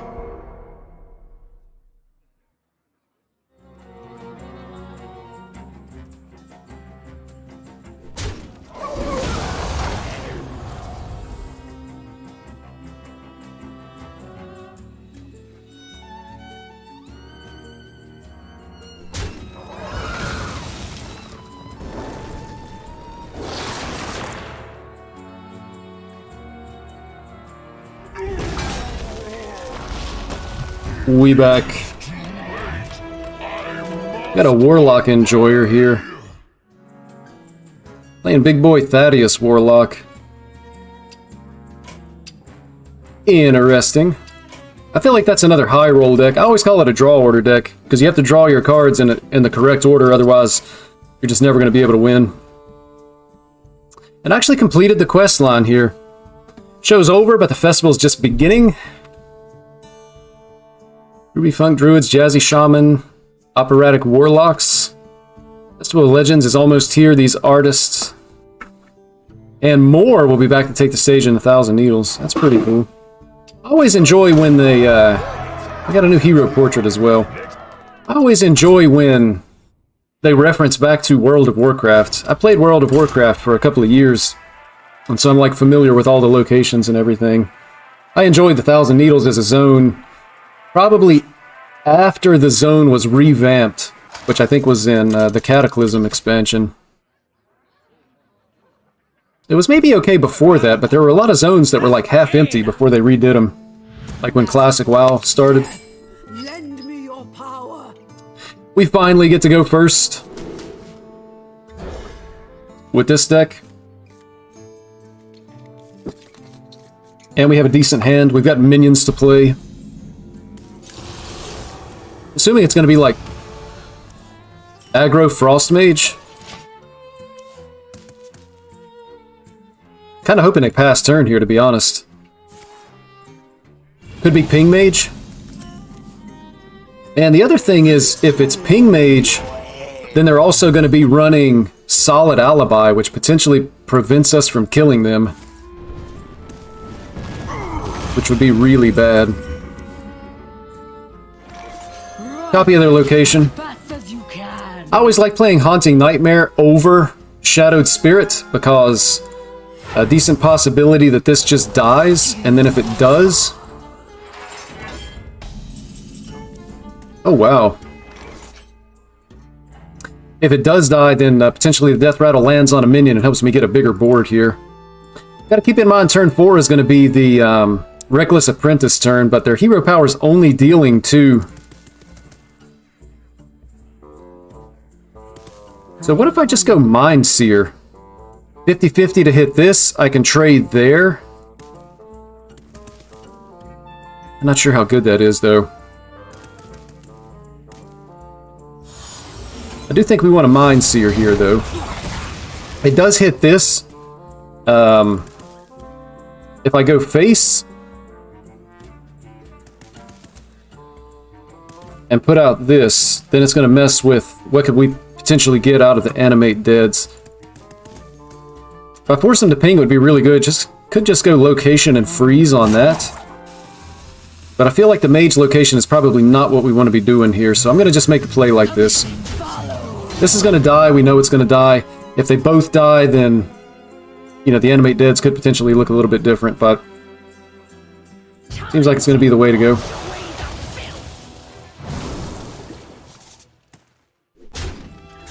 So they got back a coin, a wildfire, and a cold case. So I'm actually really happy. Oh, wow, that's sick, man. This sets up an amazing play for us. Our board is going to be able to go so wide here. All kinds of 4/3s, and I'm going to be able to lock down this guy. Low rolled that one just a little bit. I actually forgot that this minion had died, but it's fine.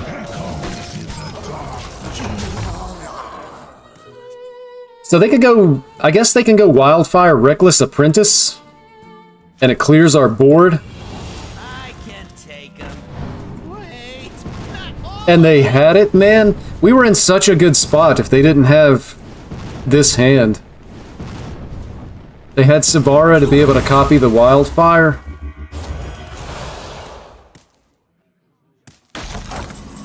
Feels like we're just kind of losing now, but we'll see what we can figure out. This will go face, it gives us a 4/3.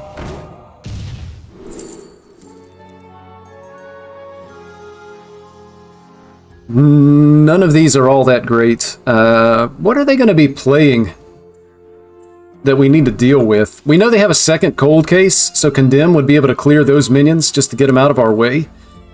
This has a combo potential with Shadowcloth Needle. Whirlpool's likely too expensive. I think the board clear is going to be the best thing that we could do.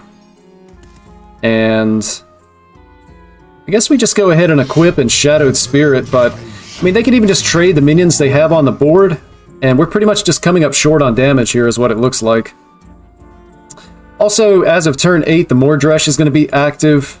They still have additional healing. They're likely running Solid Alibi, so I'm pretty sure we're just losing. We should just be losing. And they actually just freeze our board here. And push damage face. Which is kind of bad. I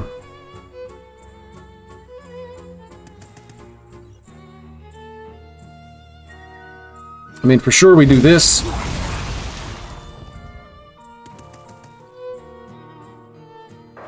Freeze this guy, play the Corporal. And then I'm going to ping off the 3-1 in hopes that, you know, maybe this board survives. If everything here, or even if most of it survives, we're going to be able to push a decent amount of damage. Maybe we can find a way to get there. We're kind of coming to a point, though, where we're also not going to have any... Yeah, they clear our entire board with the fire sale. Bask in my radiance. And we're just kind of stuck. I mean, we don't even really have that many more undeads in the deck to activate like Grave Digging and Shadow Word Undeath. So again, it just feels like we're not getting there. We need like Grave Digging right now. Our gift of the arcane. But we'll take the Astalor. Our gift of frost. We'll make the best play that we possibly can. This could just be Mordresh. Mordresh clears the board. We can steal it. And then hope that we top deck a Silence. Created by, cannibalized. This is what I mean when I say sometimes Hearthstone just selects you to lose a game. Like, this game has not been winnable in any way because of what's happening. Like, we're just never getting there. And again, like, we don't even have stuff in our deck to be able to combo with this. Like, our opponent's draw order has been insane, and ours has been, like, just not good enough to be able to win this game.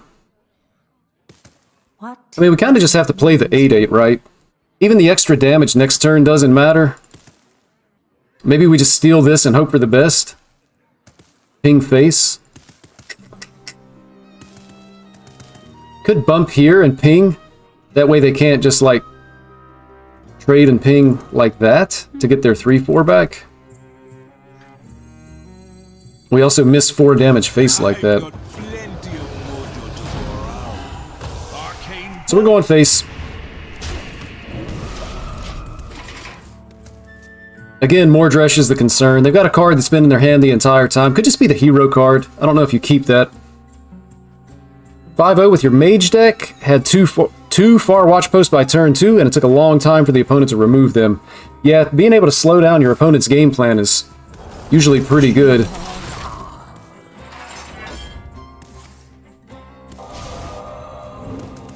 Sometimes I found, though, that the watch posts just don't matter. Like, your opponent can ignore them, keep punching you in the face, and it actually just ends up being fine. You can't stop this snowstorm. Yeah, so we've lost the board now.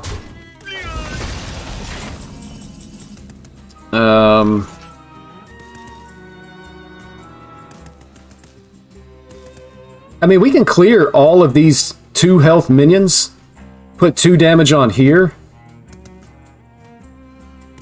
We're not going to be able to hero power.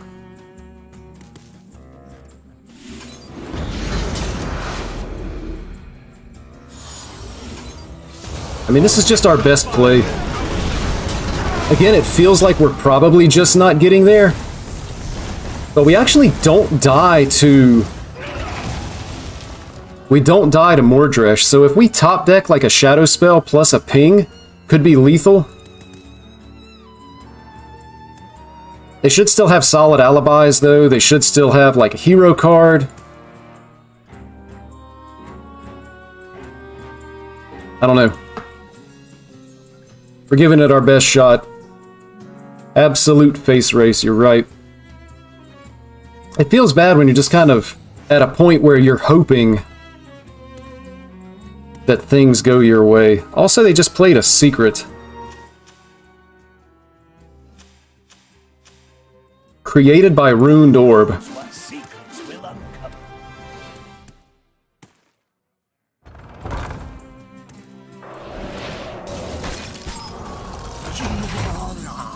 Could be Counterspell. I mean, we kind of have no choice. We're just dead to Mordresh now.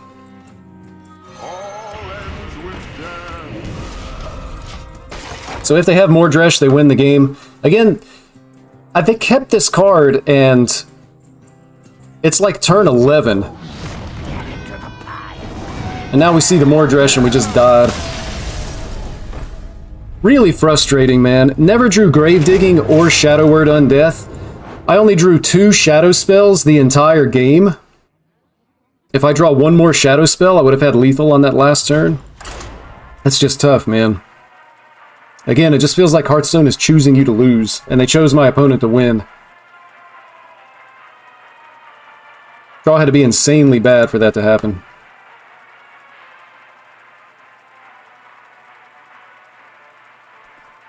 Coffee. Still a little bit too hot to drink. Bad news for me. I'm really sensitive to like heat when I eat and drink, so a lot of people make fun of me. I make a cup of coffee and I have to leave it sitting out for several minutes before I can actually drink it because it's too hot.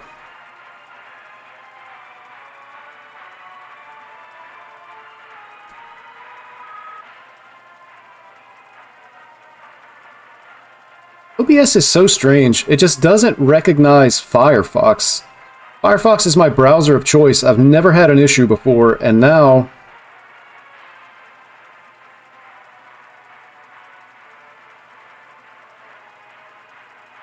it just refuses to recognize that Firefox is open or even exists.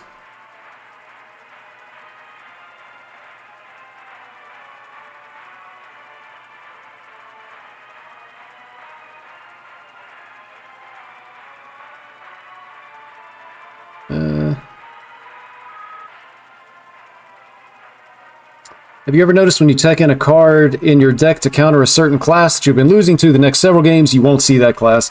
Yeah, Daz, that does tend to happen, and that's why I'm kind of just opposed to tech cards in general.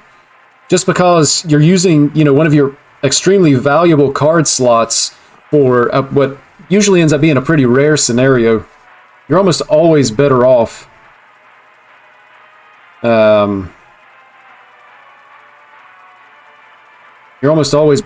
like just playing a different card that's going to be good in every matchup, not just a specific matchup.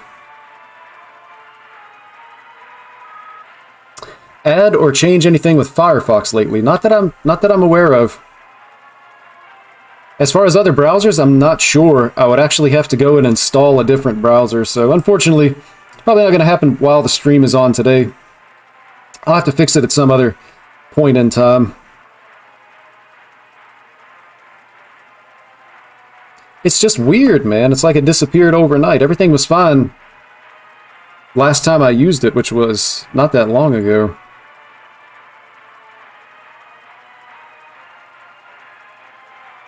Also, it feels like we disconnected. But we did.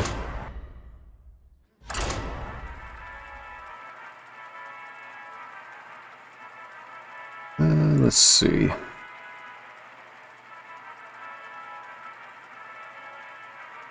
You gotta be kidding me, man. This is exactly what I'm talking about. I think it actually just fixed itself, because now I can see Firefox. It found it. Alright, so we're going to play this game, and then I'm actually going to take a look at some cards, as I had intended to do since the stream started. So let's see if we can get this win here, and then we'll go and check some stuff out. 10,000 years. We're not keeping the Swarm Guards. I feel like this matchup could be bad just because of the Unleash Fel. Potentially the big heal going to be coming down. Reset Q, yeah, it was a disconnect there. It's kind of weird that you can disconnect and it'll just sit there and continuously show you the timer and the timer updates. Always good to have another one just for testing purposes. That's a good point. Actually, I may have whatever the Microsoft browser is. I can't remember if it's Microsoft Edge or if that's the one that they just stopped supporting, but it may actually be on my computer somewhere. I just never use it and don't have any shortcuts for it. Go ahead and get down the Body Bagger. This is going to give us a Battlefield Necromancer turn 2. And I might even actually consider coining out the Peasant. That'll probably be the best possible chance that Peasant has to be able to survive in this game. So if they have like Fel Barrage, of course it dies.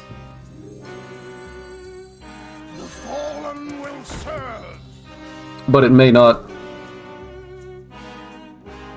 Other question that I have here is, do I actually want to use the coin this turn? Because next turn could be looking a little bit weak like with these guys. And I may just want to coin out the school teacher, to be honest. I'm going to hold the coin. Coin can be really good just to smooth out the curve. And the turn looking so weak if I don't draw like something playable. Another happy guilty. I'm going to make the play like this. I have an ember mug for coffee and tea that it keeps warm for up to an hour. One of the best features is you can set a temperature for your drink and it will keep it at that temperature. That's insane. I didn't even know that was a thing.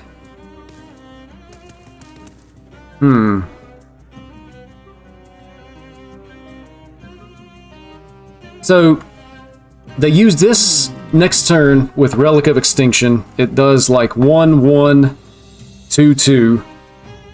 Where the 2 could hit this. And then on turn 6, they'll be able to use it with the Relic of Dimensions.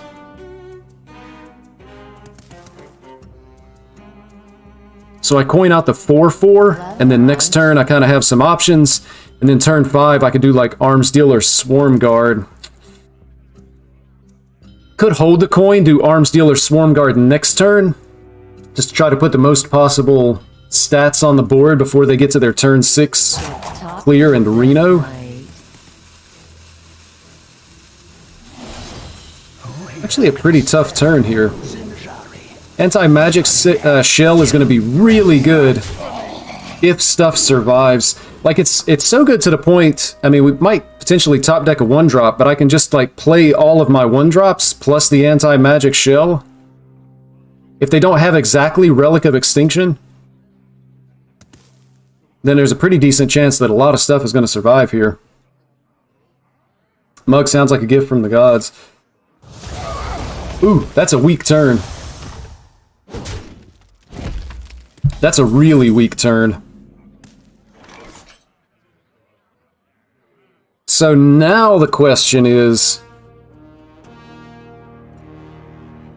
do I Swarm Guard, save this for next turn? I kind of think I just play everything. Like, they won't be able to specifically target any of my minions because of the anti-magic shell. Plus, the extra damage that this pushes.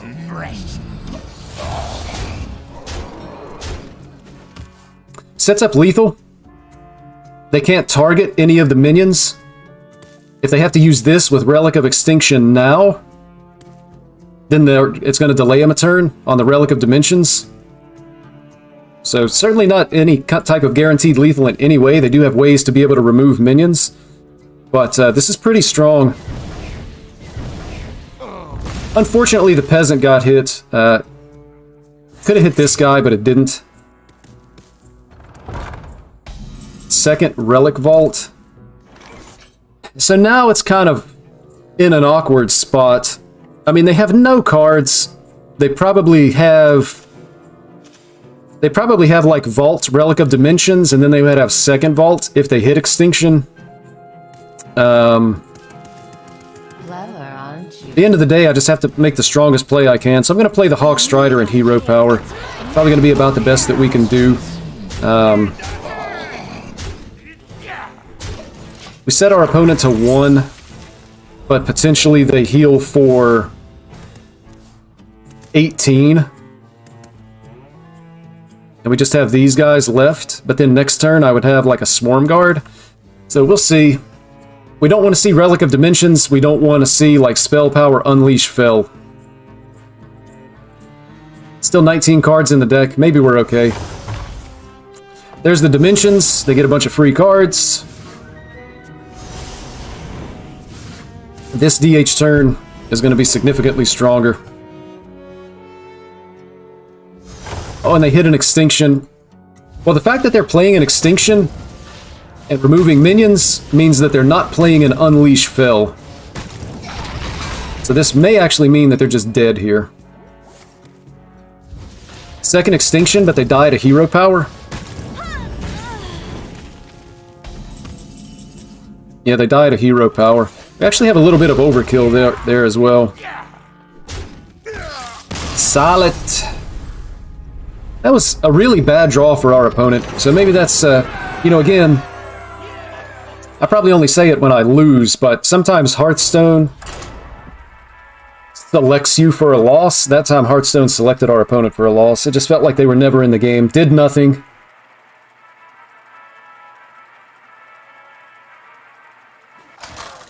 And never had any real chance of being able to win. Sylvanas Up against Druid. Aelan. Likely quest. I will go forward at any cost. I will. If you're ever going to keep Trog, it's got to be when you're going first. This prevents them from playing the quest, maybe. Prevents them from coining something out, so we're going Trog on 1.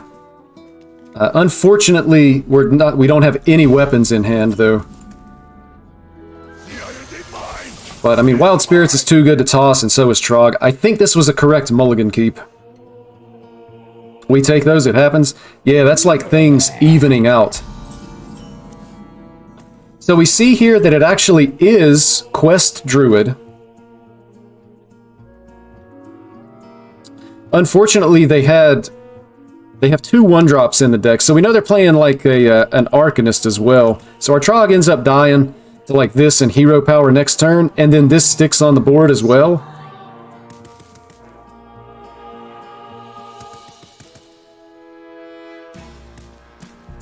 And that's tough. So, I mean, I can play these guys, try to track for a weapon. This also draws second tracking.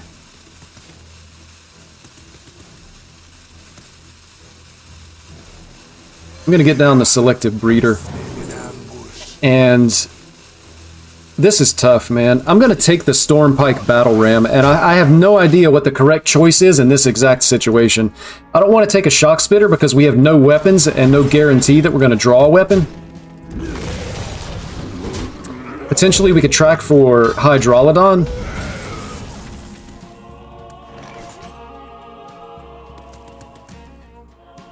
Which, if we were going to do, we would need the track now, but there's no way I'm not playing Wild Spirits here, I think. Just going to get down the Wild Spirits, and then the question is, like, do I need to do anything with this? I think the answer to that is no. We got the 2 best ones. We are going to have a weapon now at some point, which is going to be good.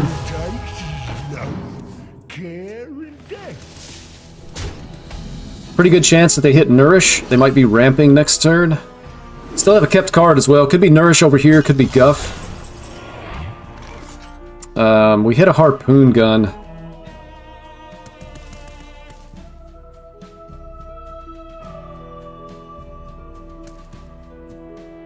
We just Harpoon Gun and send everything face, see what's on the bottom. And track. Vengeance is near. I think that's going to be the play. The moment is upon us. Wow, this is an interesting tracking too. We have the Hydralodon, which might actually be the route that we want to take this game. So I'm going to grab the Hydralodon, equip the weapon, I will drain you. and then we're just going face here. We're going to lose 1 charge off of this. I have no time for games. Doesn't really matter what we take here.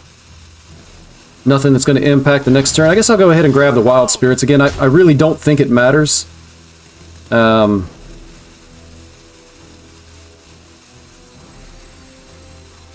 Just going to pass turn. I was considering Devouring Swarm here. We get back a Breeder.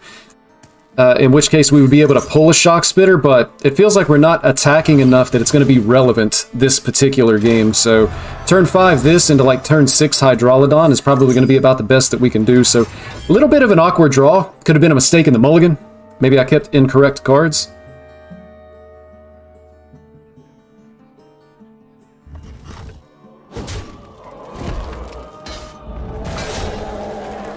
Spam me with the zombie, that's true.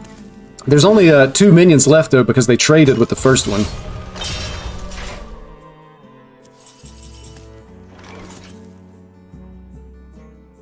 So... we're gonna make the play like this. Also, like, the fact that there's still 2 minions in this zombie means that I can play Hydralodon and double trade into it to be able to get maximum Hydralodon heads. And then at that point, just second Lingering Zombie and Spammy Arcanist will actually leave us with a full board. A 5-1 Hydralodon.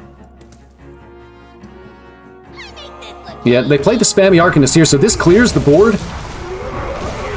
But then we're playing Hydralodon. I'm gonna track first. The moment is upon us. I almost think it's the Tavish for next turn. Maybe the Astalor is better. 7 mana next turn, I can go boom boom Astalor. This gets us a solid board of Hydralodon stuff going. And then I don't think I even need to swing here. There's no reason to swing. I'm not going to have a weapon next turn anyway, so I can just hold that weapon charge.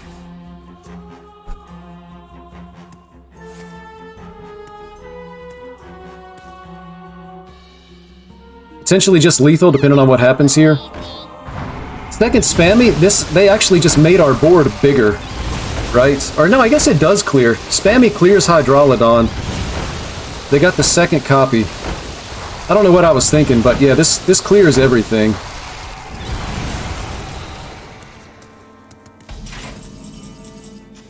They took one. I guess I wasn't paying attention. They took one off the Moonlit Guidance, but it's fine. We actually hit a Shock Spitter here as well. We'll play the Spirit Poacher first. Into the Wild Seeds. Unfortunately, we get a lot of 3-1s. Happy to see one Stag, though. That's potentially going to be good. And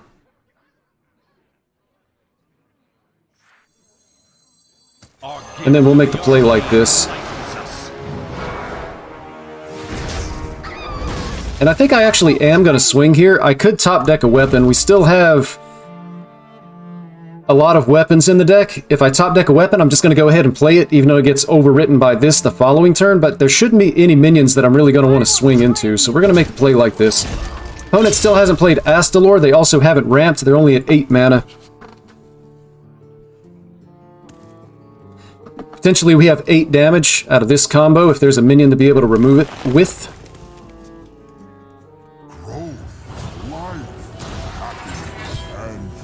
The fact that they hit Guff means that they already have a Nubricon in hand.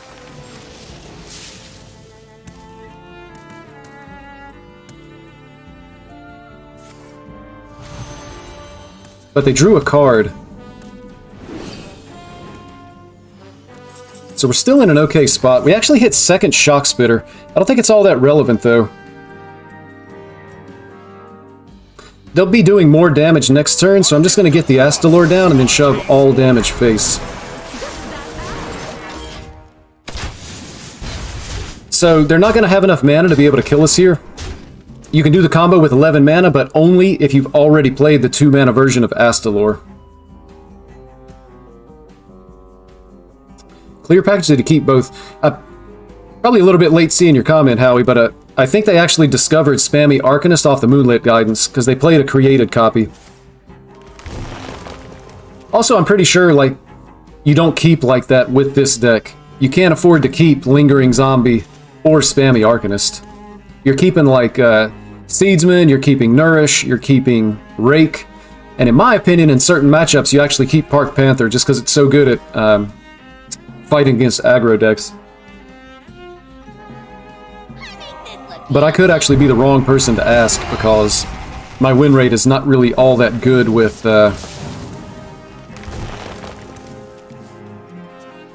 Quest Druid.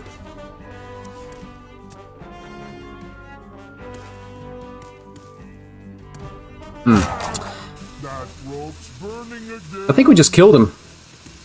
Unless they can remove the 5-2. The 5-2 lives, they're dead. They're taking damage off the 5-2, so that's fine as well.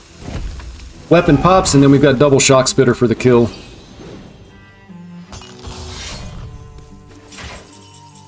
I will drain you.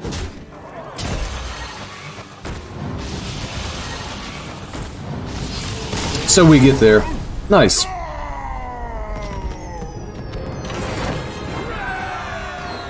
Definitely going in the right direction again.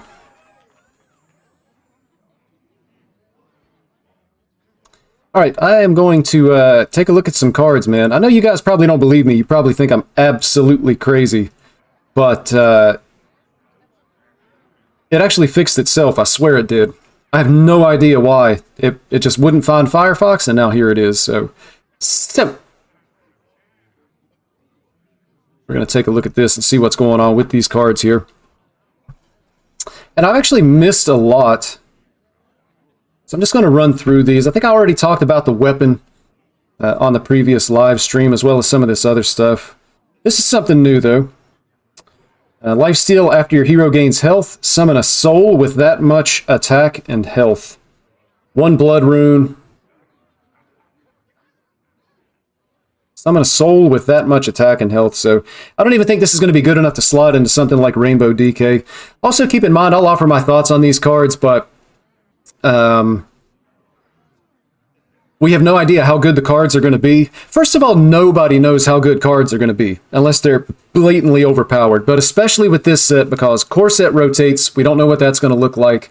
And we don't see, we don't know what all the other revealed cards as well. So Brian totally believes me, but take it with a grain of salt. I don't claim to be any kind of an expert on like cards when they come out. I do have thoughts. I'm probably just as right as anyone else, but yeah, there's no like guru out there. Like the people that I watch when it comes to card reveal stuff, sometimes I take a look at Trump. Sometimes I'll take a look at like usually Finno has like Hunter Ace. I think I've seen John Bray on there, Meaty, you know, big names within the Hearthstone community, if you guys follow them. And the stuff they say is crazy, man. Like, I remember in the reveals, you know, I think Meaty was talking about the concoctions for Rogue and talking about how he didn't think they were any good. Thought they would, you know, not be good. Wasn't even sure if they were playable. That was wrong. Hunter Ace said that when it came to Draka, which back then was only 4 mana, you just tempo it out on turn 4. Noobs would hold on to it, and then the only way that Draka was ever played was in a combo deck. Couple of cases that stand out in my mind. Everybody's wrong about stuff, so take it with a grain of salt. It's really just more for entertainment and to have fun, because speculation is fun. I mean, this is a pretty obvious if it gets played, it's going to be in Blood DK. But even then, like, you don't want to play it on turn 5 because it doesn't necessarily survive, especially with Lifesteal. Probably gets removed. But if you play this and then you're able to get off something like a Vampiric Blood, then you're going to be summoning, you know, potentially a really big minion. Curious, like with Vampiric Blood, you gain 5 and gain 5 again. Does it summon 2 5/5s or a 10/10? I don't know what that interaction would look like, so... and again, we have no idea. I'm assuming the power level goes down because of how many sets rotate, just because of the yearly rotation. So usually when that happens, like board-based decks become significantly stronger, so maybe it is good enough. Compare it to today's meta, though, it's not going to get there. I didn't see this one either. Peaceful Piper, draw a beast or discover one. Again, there's no way to evaluate without knowing what the core set is going to look like. Usually there's some form of token druid. You know, when you think about beasts, you've got Park Panthers out there. If they print beasts along the lines of the last year, the card that rotated, what was it, Umbral Owl? Cost less for every beast that had played that game. It was a 4/4 with Rush. So could see play maybe like in an aggro deck. It's going to depend on what the beasts are, what they do, whether or not we want to tutor the beast out. Discover a beast is probably bad, I would think. Paladin Legendary, give your hero Divine Shield. Rest of the game, playing a holy spell refreshes it. So Paladin, of course, is going to be losing Cariel. So this is somewhat of a replacement. You play this on turn 3, you're able to get Divine Shield for your hero. Obviously not as good as Cariel, but it is going to save you some damage over the course of the game. I would think you likely play this in some form of Control Paladin, but, you know, not in any other kind of Paladin. Priest cards, I talked about that. Choose a minion, add a copy of it to your hand. Finale, give both 1/2. Slow. This card feels really slow. Could be good, you know, when you think about a priest. Specifically, there's a neutral card that we'll get to, but if board-based decks are good, there's a 3 mana 2/5 with Taunt. Finale your opponent's minions attack it. If you can get that into play. This is also a finale, though, so that actually wouldn't work. Could be interesting just to be able to get, like, the extra copy of a minion in your hand. Control deck, you think about this with something like Undying Disciple. That may rotate. I don't know if it does or not. But it's just, it is a little bit slow. In a slower meta, though, maybe it's good enough. New location, restore 3 health to all friendly characters. Again, if it's board-based and we're trading on board a lot, it could be good. Otherwise, probably not. Only 2 charges there. 4 damage randomly split among all enemies. It's very meh. Like, if it's only minions, maybe you use it to clear the board. It can go face, so you play this on an empty board and it goes face. This kind of strikes me as kind of meh. Not great, but it could be playable. Talked about the weapon already. Rush, Divine Shield, Taunt, and Wind Fury. 4 mana for a 3/3 with Rush and Divine Shield. Taunt and Wind Fury. Could actually see play in a weaker meta after rotation. Maybe if Control Shaman is able to make a comeback, you play this on turn 4. You can use it to totally trade for, like, 2 drops, and some 3 drops only have 3 health. So it could be good just for, like, removal. Also, the fact that it has Wind Fury. If you play this on an empty board, it survives. It has Wind Fury, and then you could buff it with something like a Rock Biter. Give it extra attack, and then do a lot of damage face. Could be good. Typically 4 mana 3/3, not good, but there's a lot of text on the card. And the power of the cards really come from the text. So first we want to look down here when we're judging the power of a card. Then we'll check and see what the mana cost is. And then least important is going to be, you know, these stats down at the bottom, at least in my opinion. Could also be important to note it's an elemental. Elemental Shaman might be able to see some play. You think about this with, like, the Elemental Murloc. If you played an Elemental last turn, it summons 3 1/1 Murlocs that just came out maybe with the last mini set. Could be some potential there. During your turn, your hero is immune. Warlock, of course, has a lot of self-damaging, even if it's just a hero power. In the past, they've also had cards that would damage their face, so this could be pretty good.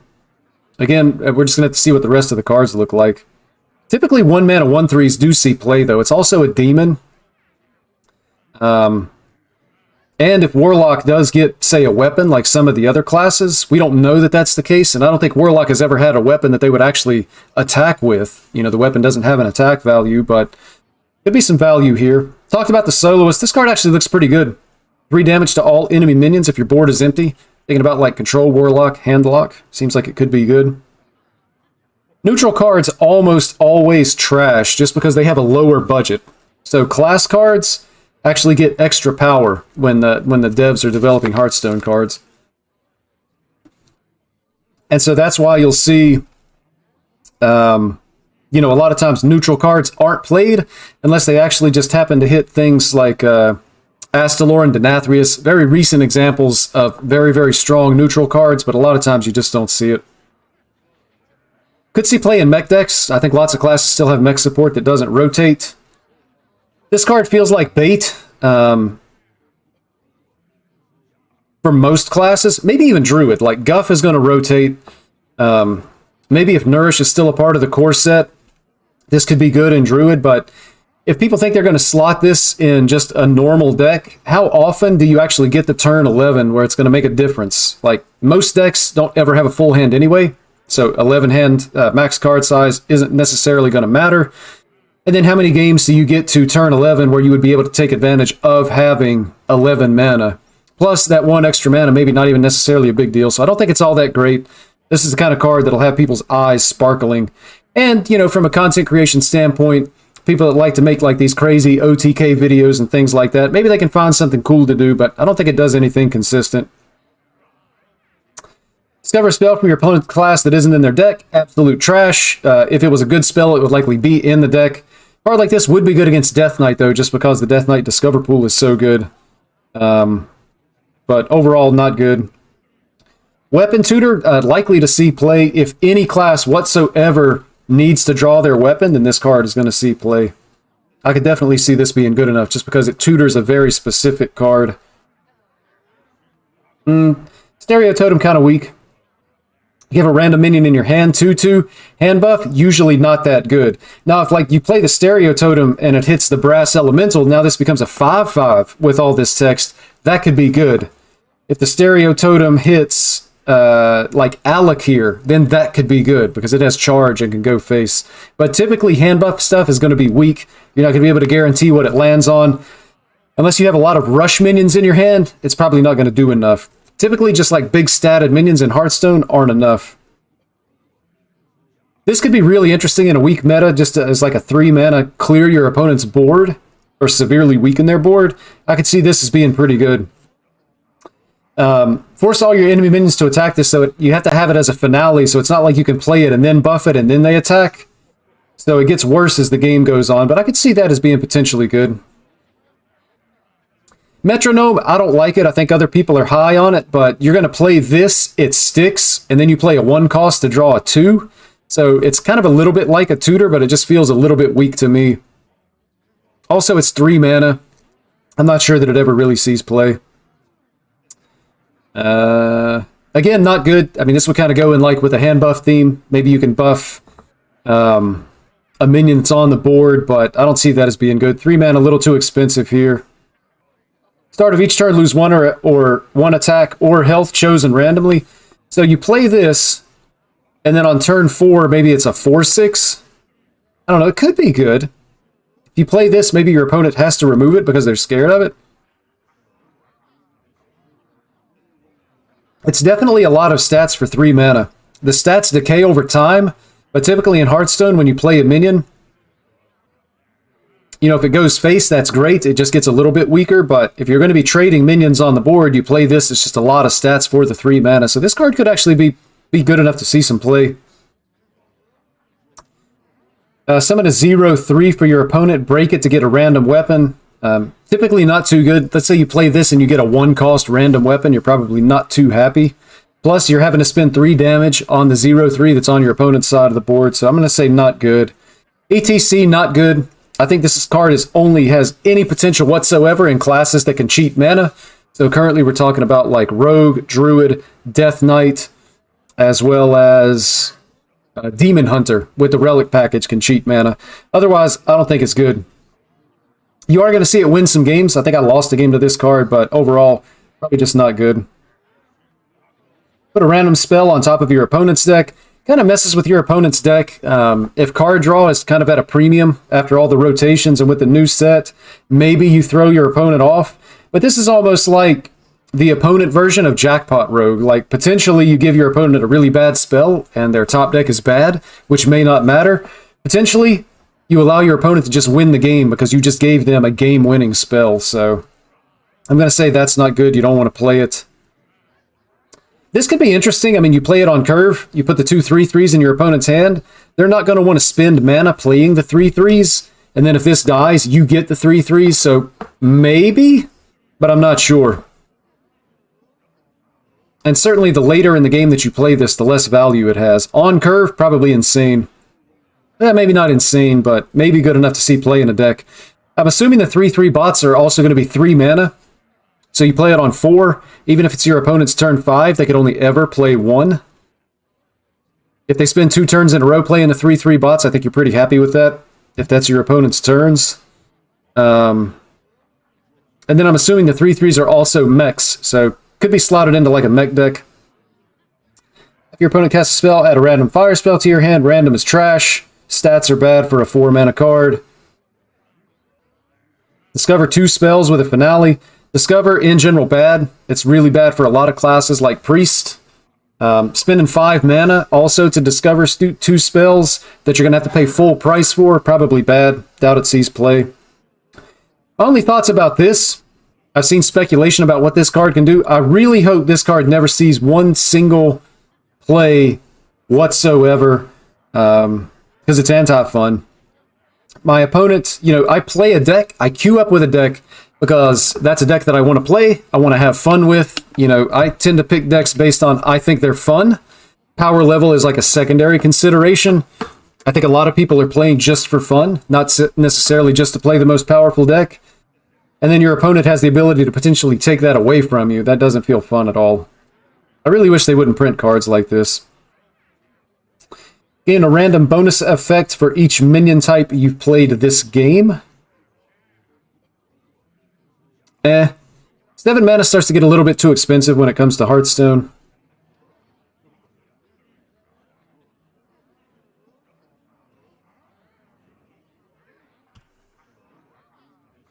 I mean, plus you're having to play like a menagerie deck. I don't think this is going to be good at all. Maybe in Paladin. Well, but I was thinking with the Purator, you could play like a menagerie deck and draw a bunch of cards, but this is a neutral minion, so the Purator wouldn't even be active. So I think it's probably just a bad card. 10 mana, way too expensive to even talk about. Maybe you can discount the cost of a beast, like through some type of hunter or druid shenanigans, but likely just too expensive.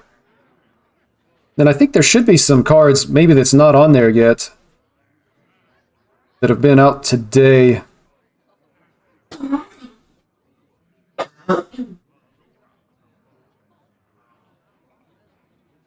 Oh, they're still revealing. Choose a minion that can't attack while this is alive. Yeah, let me pause this. Can't attack while this is alive. It dies really easily. It is a mech.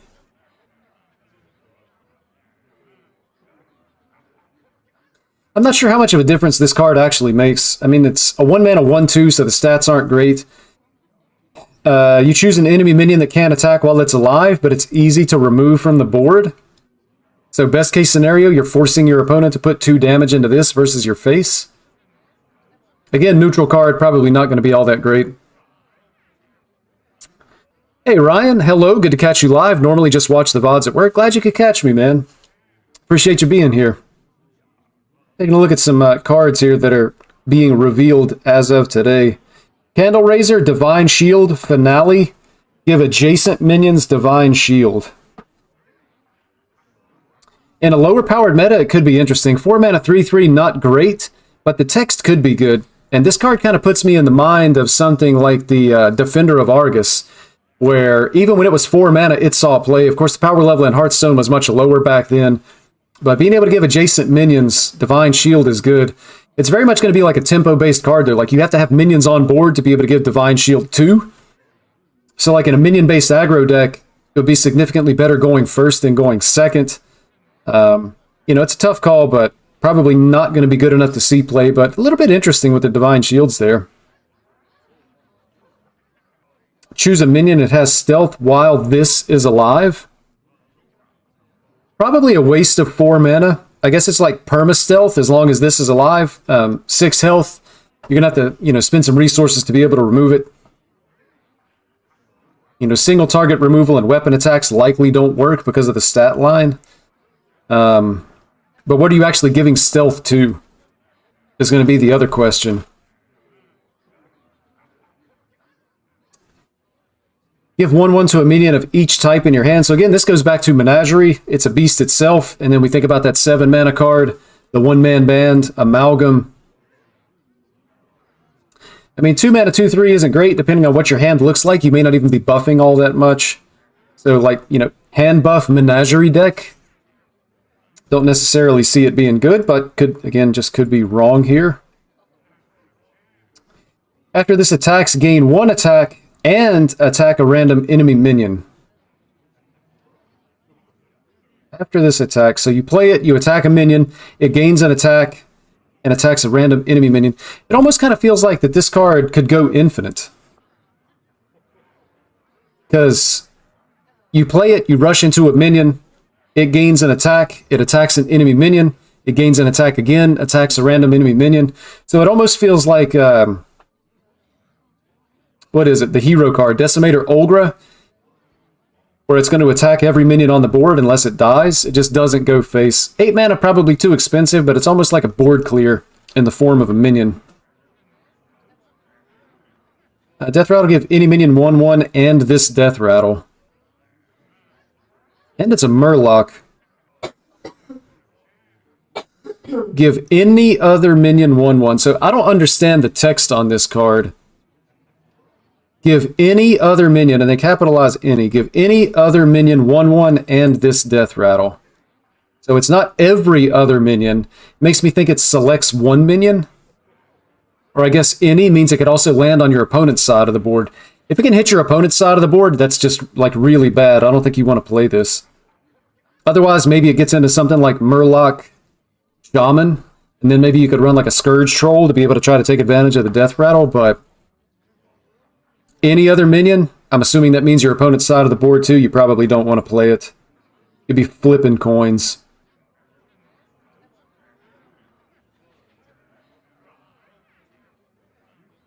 It can land on enemies, yeah. Yeah, I think you probably just don't want to play it then. Because potentially, especially like you play it on turn 1, when you're on the coin, it's going to be really bad because your opponent can trade for a 1/1 pretty easily in a lot of cases. And then if your opponent's minions are the only minions on the board, then they basically steal that Death Rattle from you. But it's going to end up being like a clown fiesta that nobody's going to want. Give your weapon +1 durability. Probably not worth a card slot in your deck just to be able to get an extra durability on a weapon. Maybe in Warrior, if you run something like a Gore Howl, it could be good to get an extra durability, but not really seeing it. There's other cards that can add durability, like to the Warrior card as well. You got the 3/2 Weaponsmith, so like you play Gore Howl, then you play Weaponsmith, give it 1/1. Probably not going to be worth playing. Again, neutral cards are almost never worth playing anyway, so... I was going to comment on the game of Quest Druid you played where you mulligan Guff away against Priest, and it ended up being Control Priest. You lost that game and kept saying you misplayed. I think it boiled down to keep Guff. Yeah, I don't remember exactly everything that I said when that happened, Ryan. I do think I talked it through quite a bit and had questions about whether or not... throwing away Guff was going to be correct. Typically, you never throw away Guff because the win rate, mulligan win rate is so high, but realistically, in the meta that we're seeing, expecting Shadow Priest, I think it's probably okay to mulligan Guff. And I used to subscribe to hsreplay.net specifically for the mulligan stats. That subscription lapsed, and I actually just haven't re-upped, and may not, because I'm not sure how much I actually need that, but it'll be interesting if anybody does have those mulligan stats for like legend ranks or diamond through legend ranks. Set it to like Quest Druid and your opponent's Shadow Priest. And then what's the mulligan win percentage of Guff? Like, is it a keep or is it not a keep? I don't know if anybody watching currently actually has that. But if you do, it would be interesting to check out. Rush, Finale gain lifesteal, not good.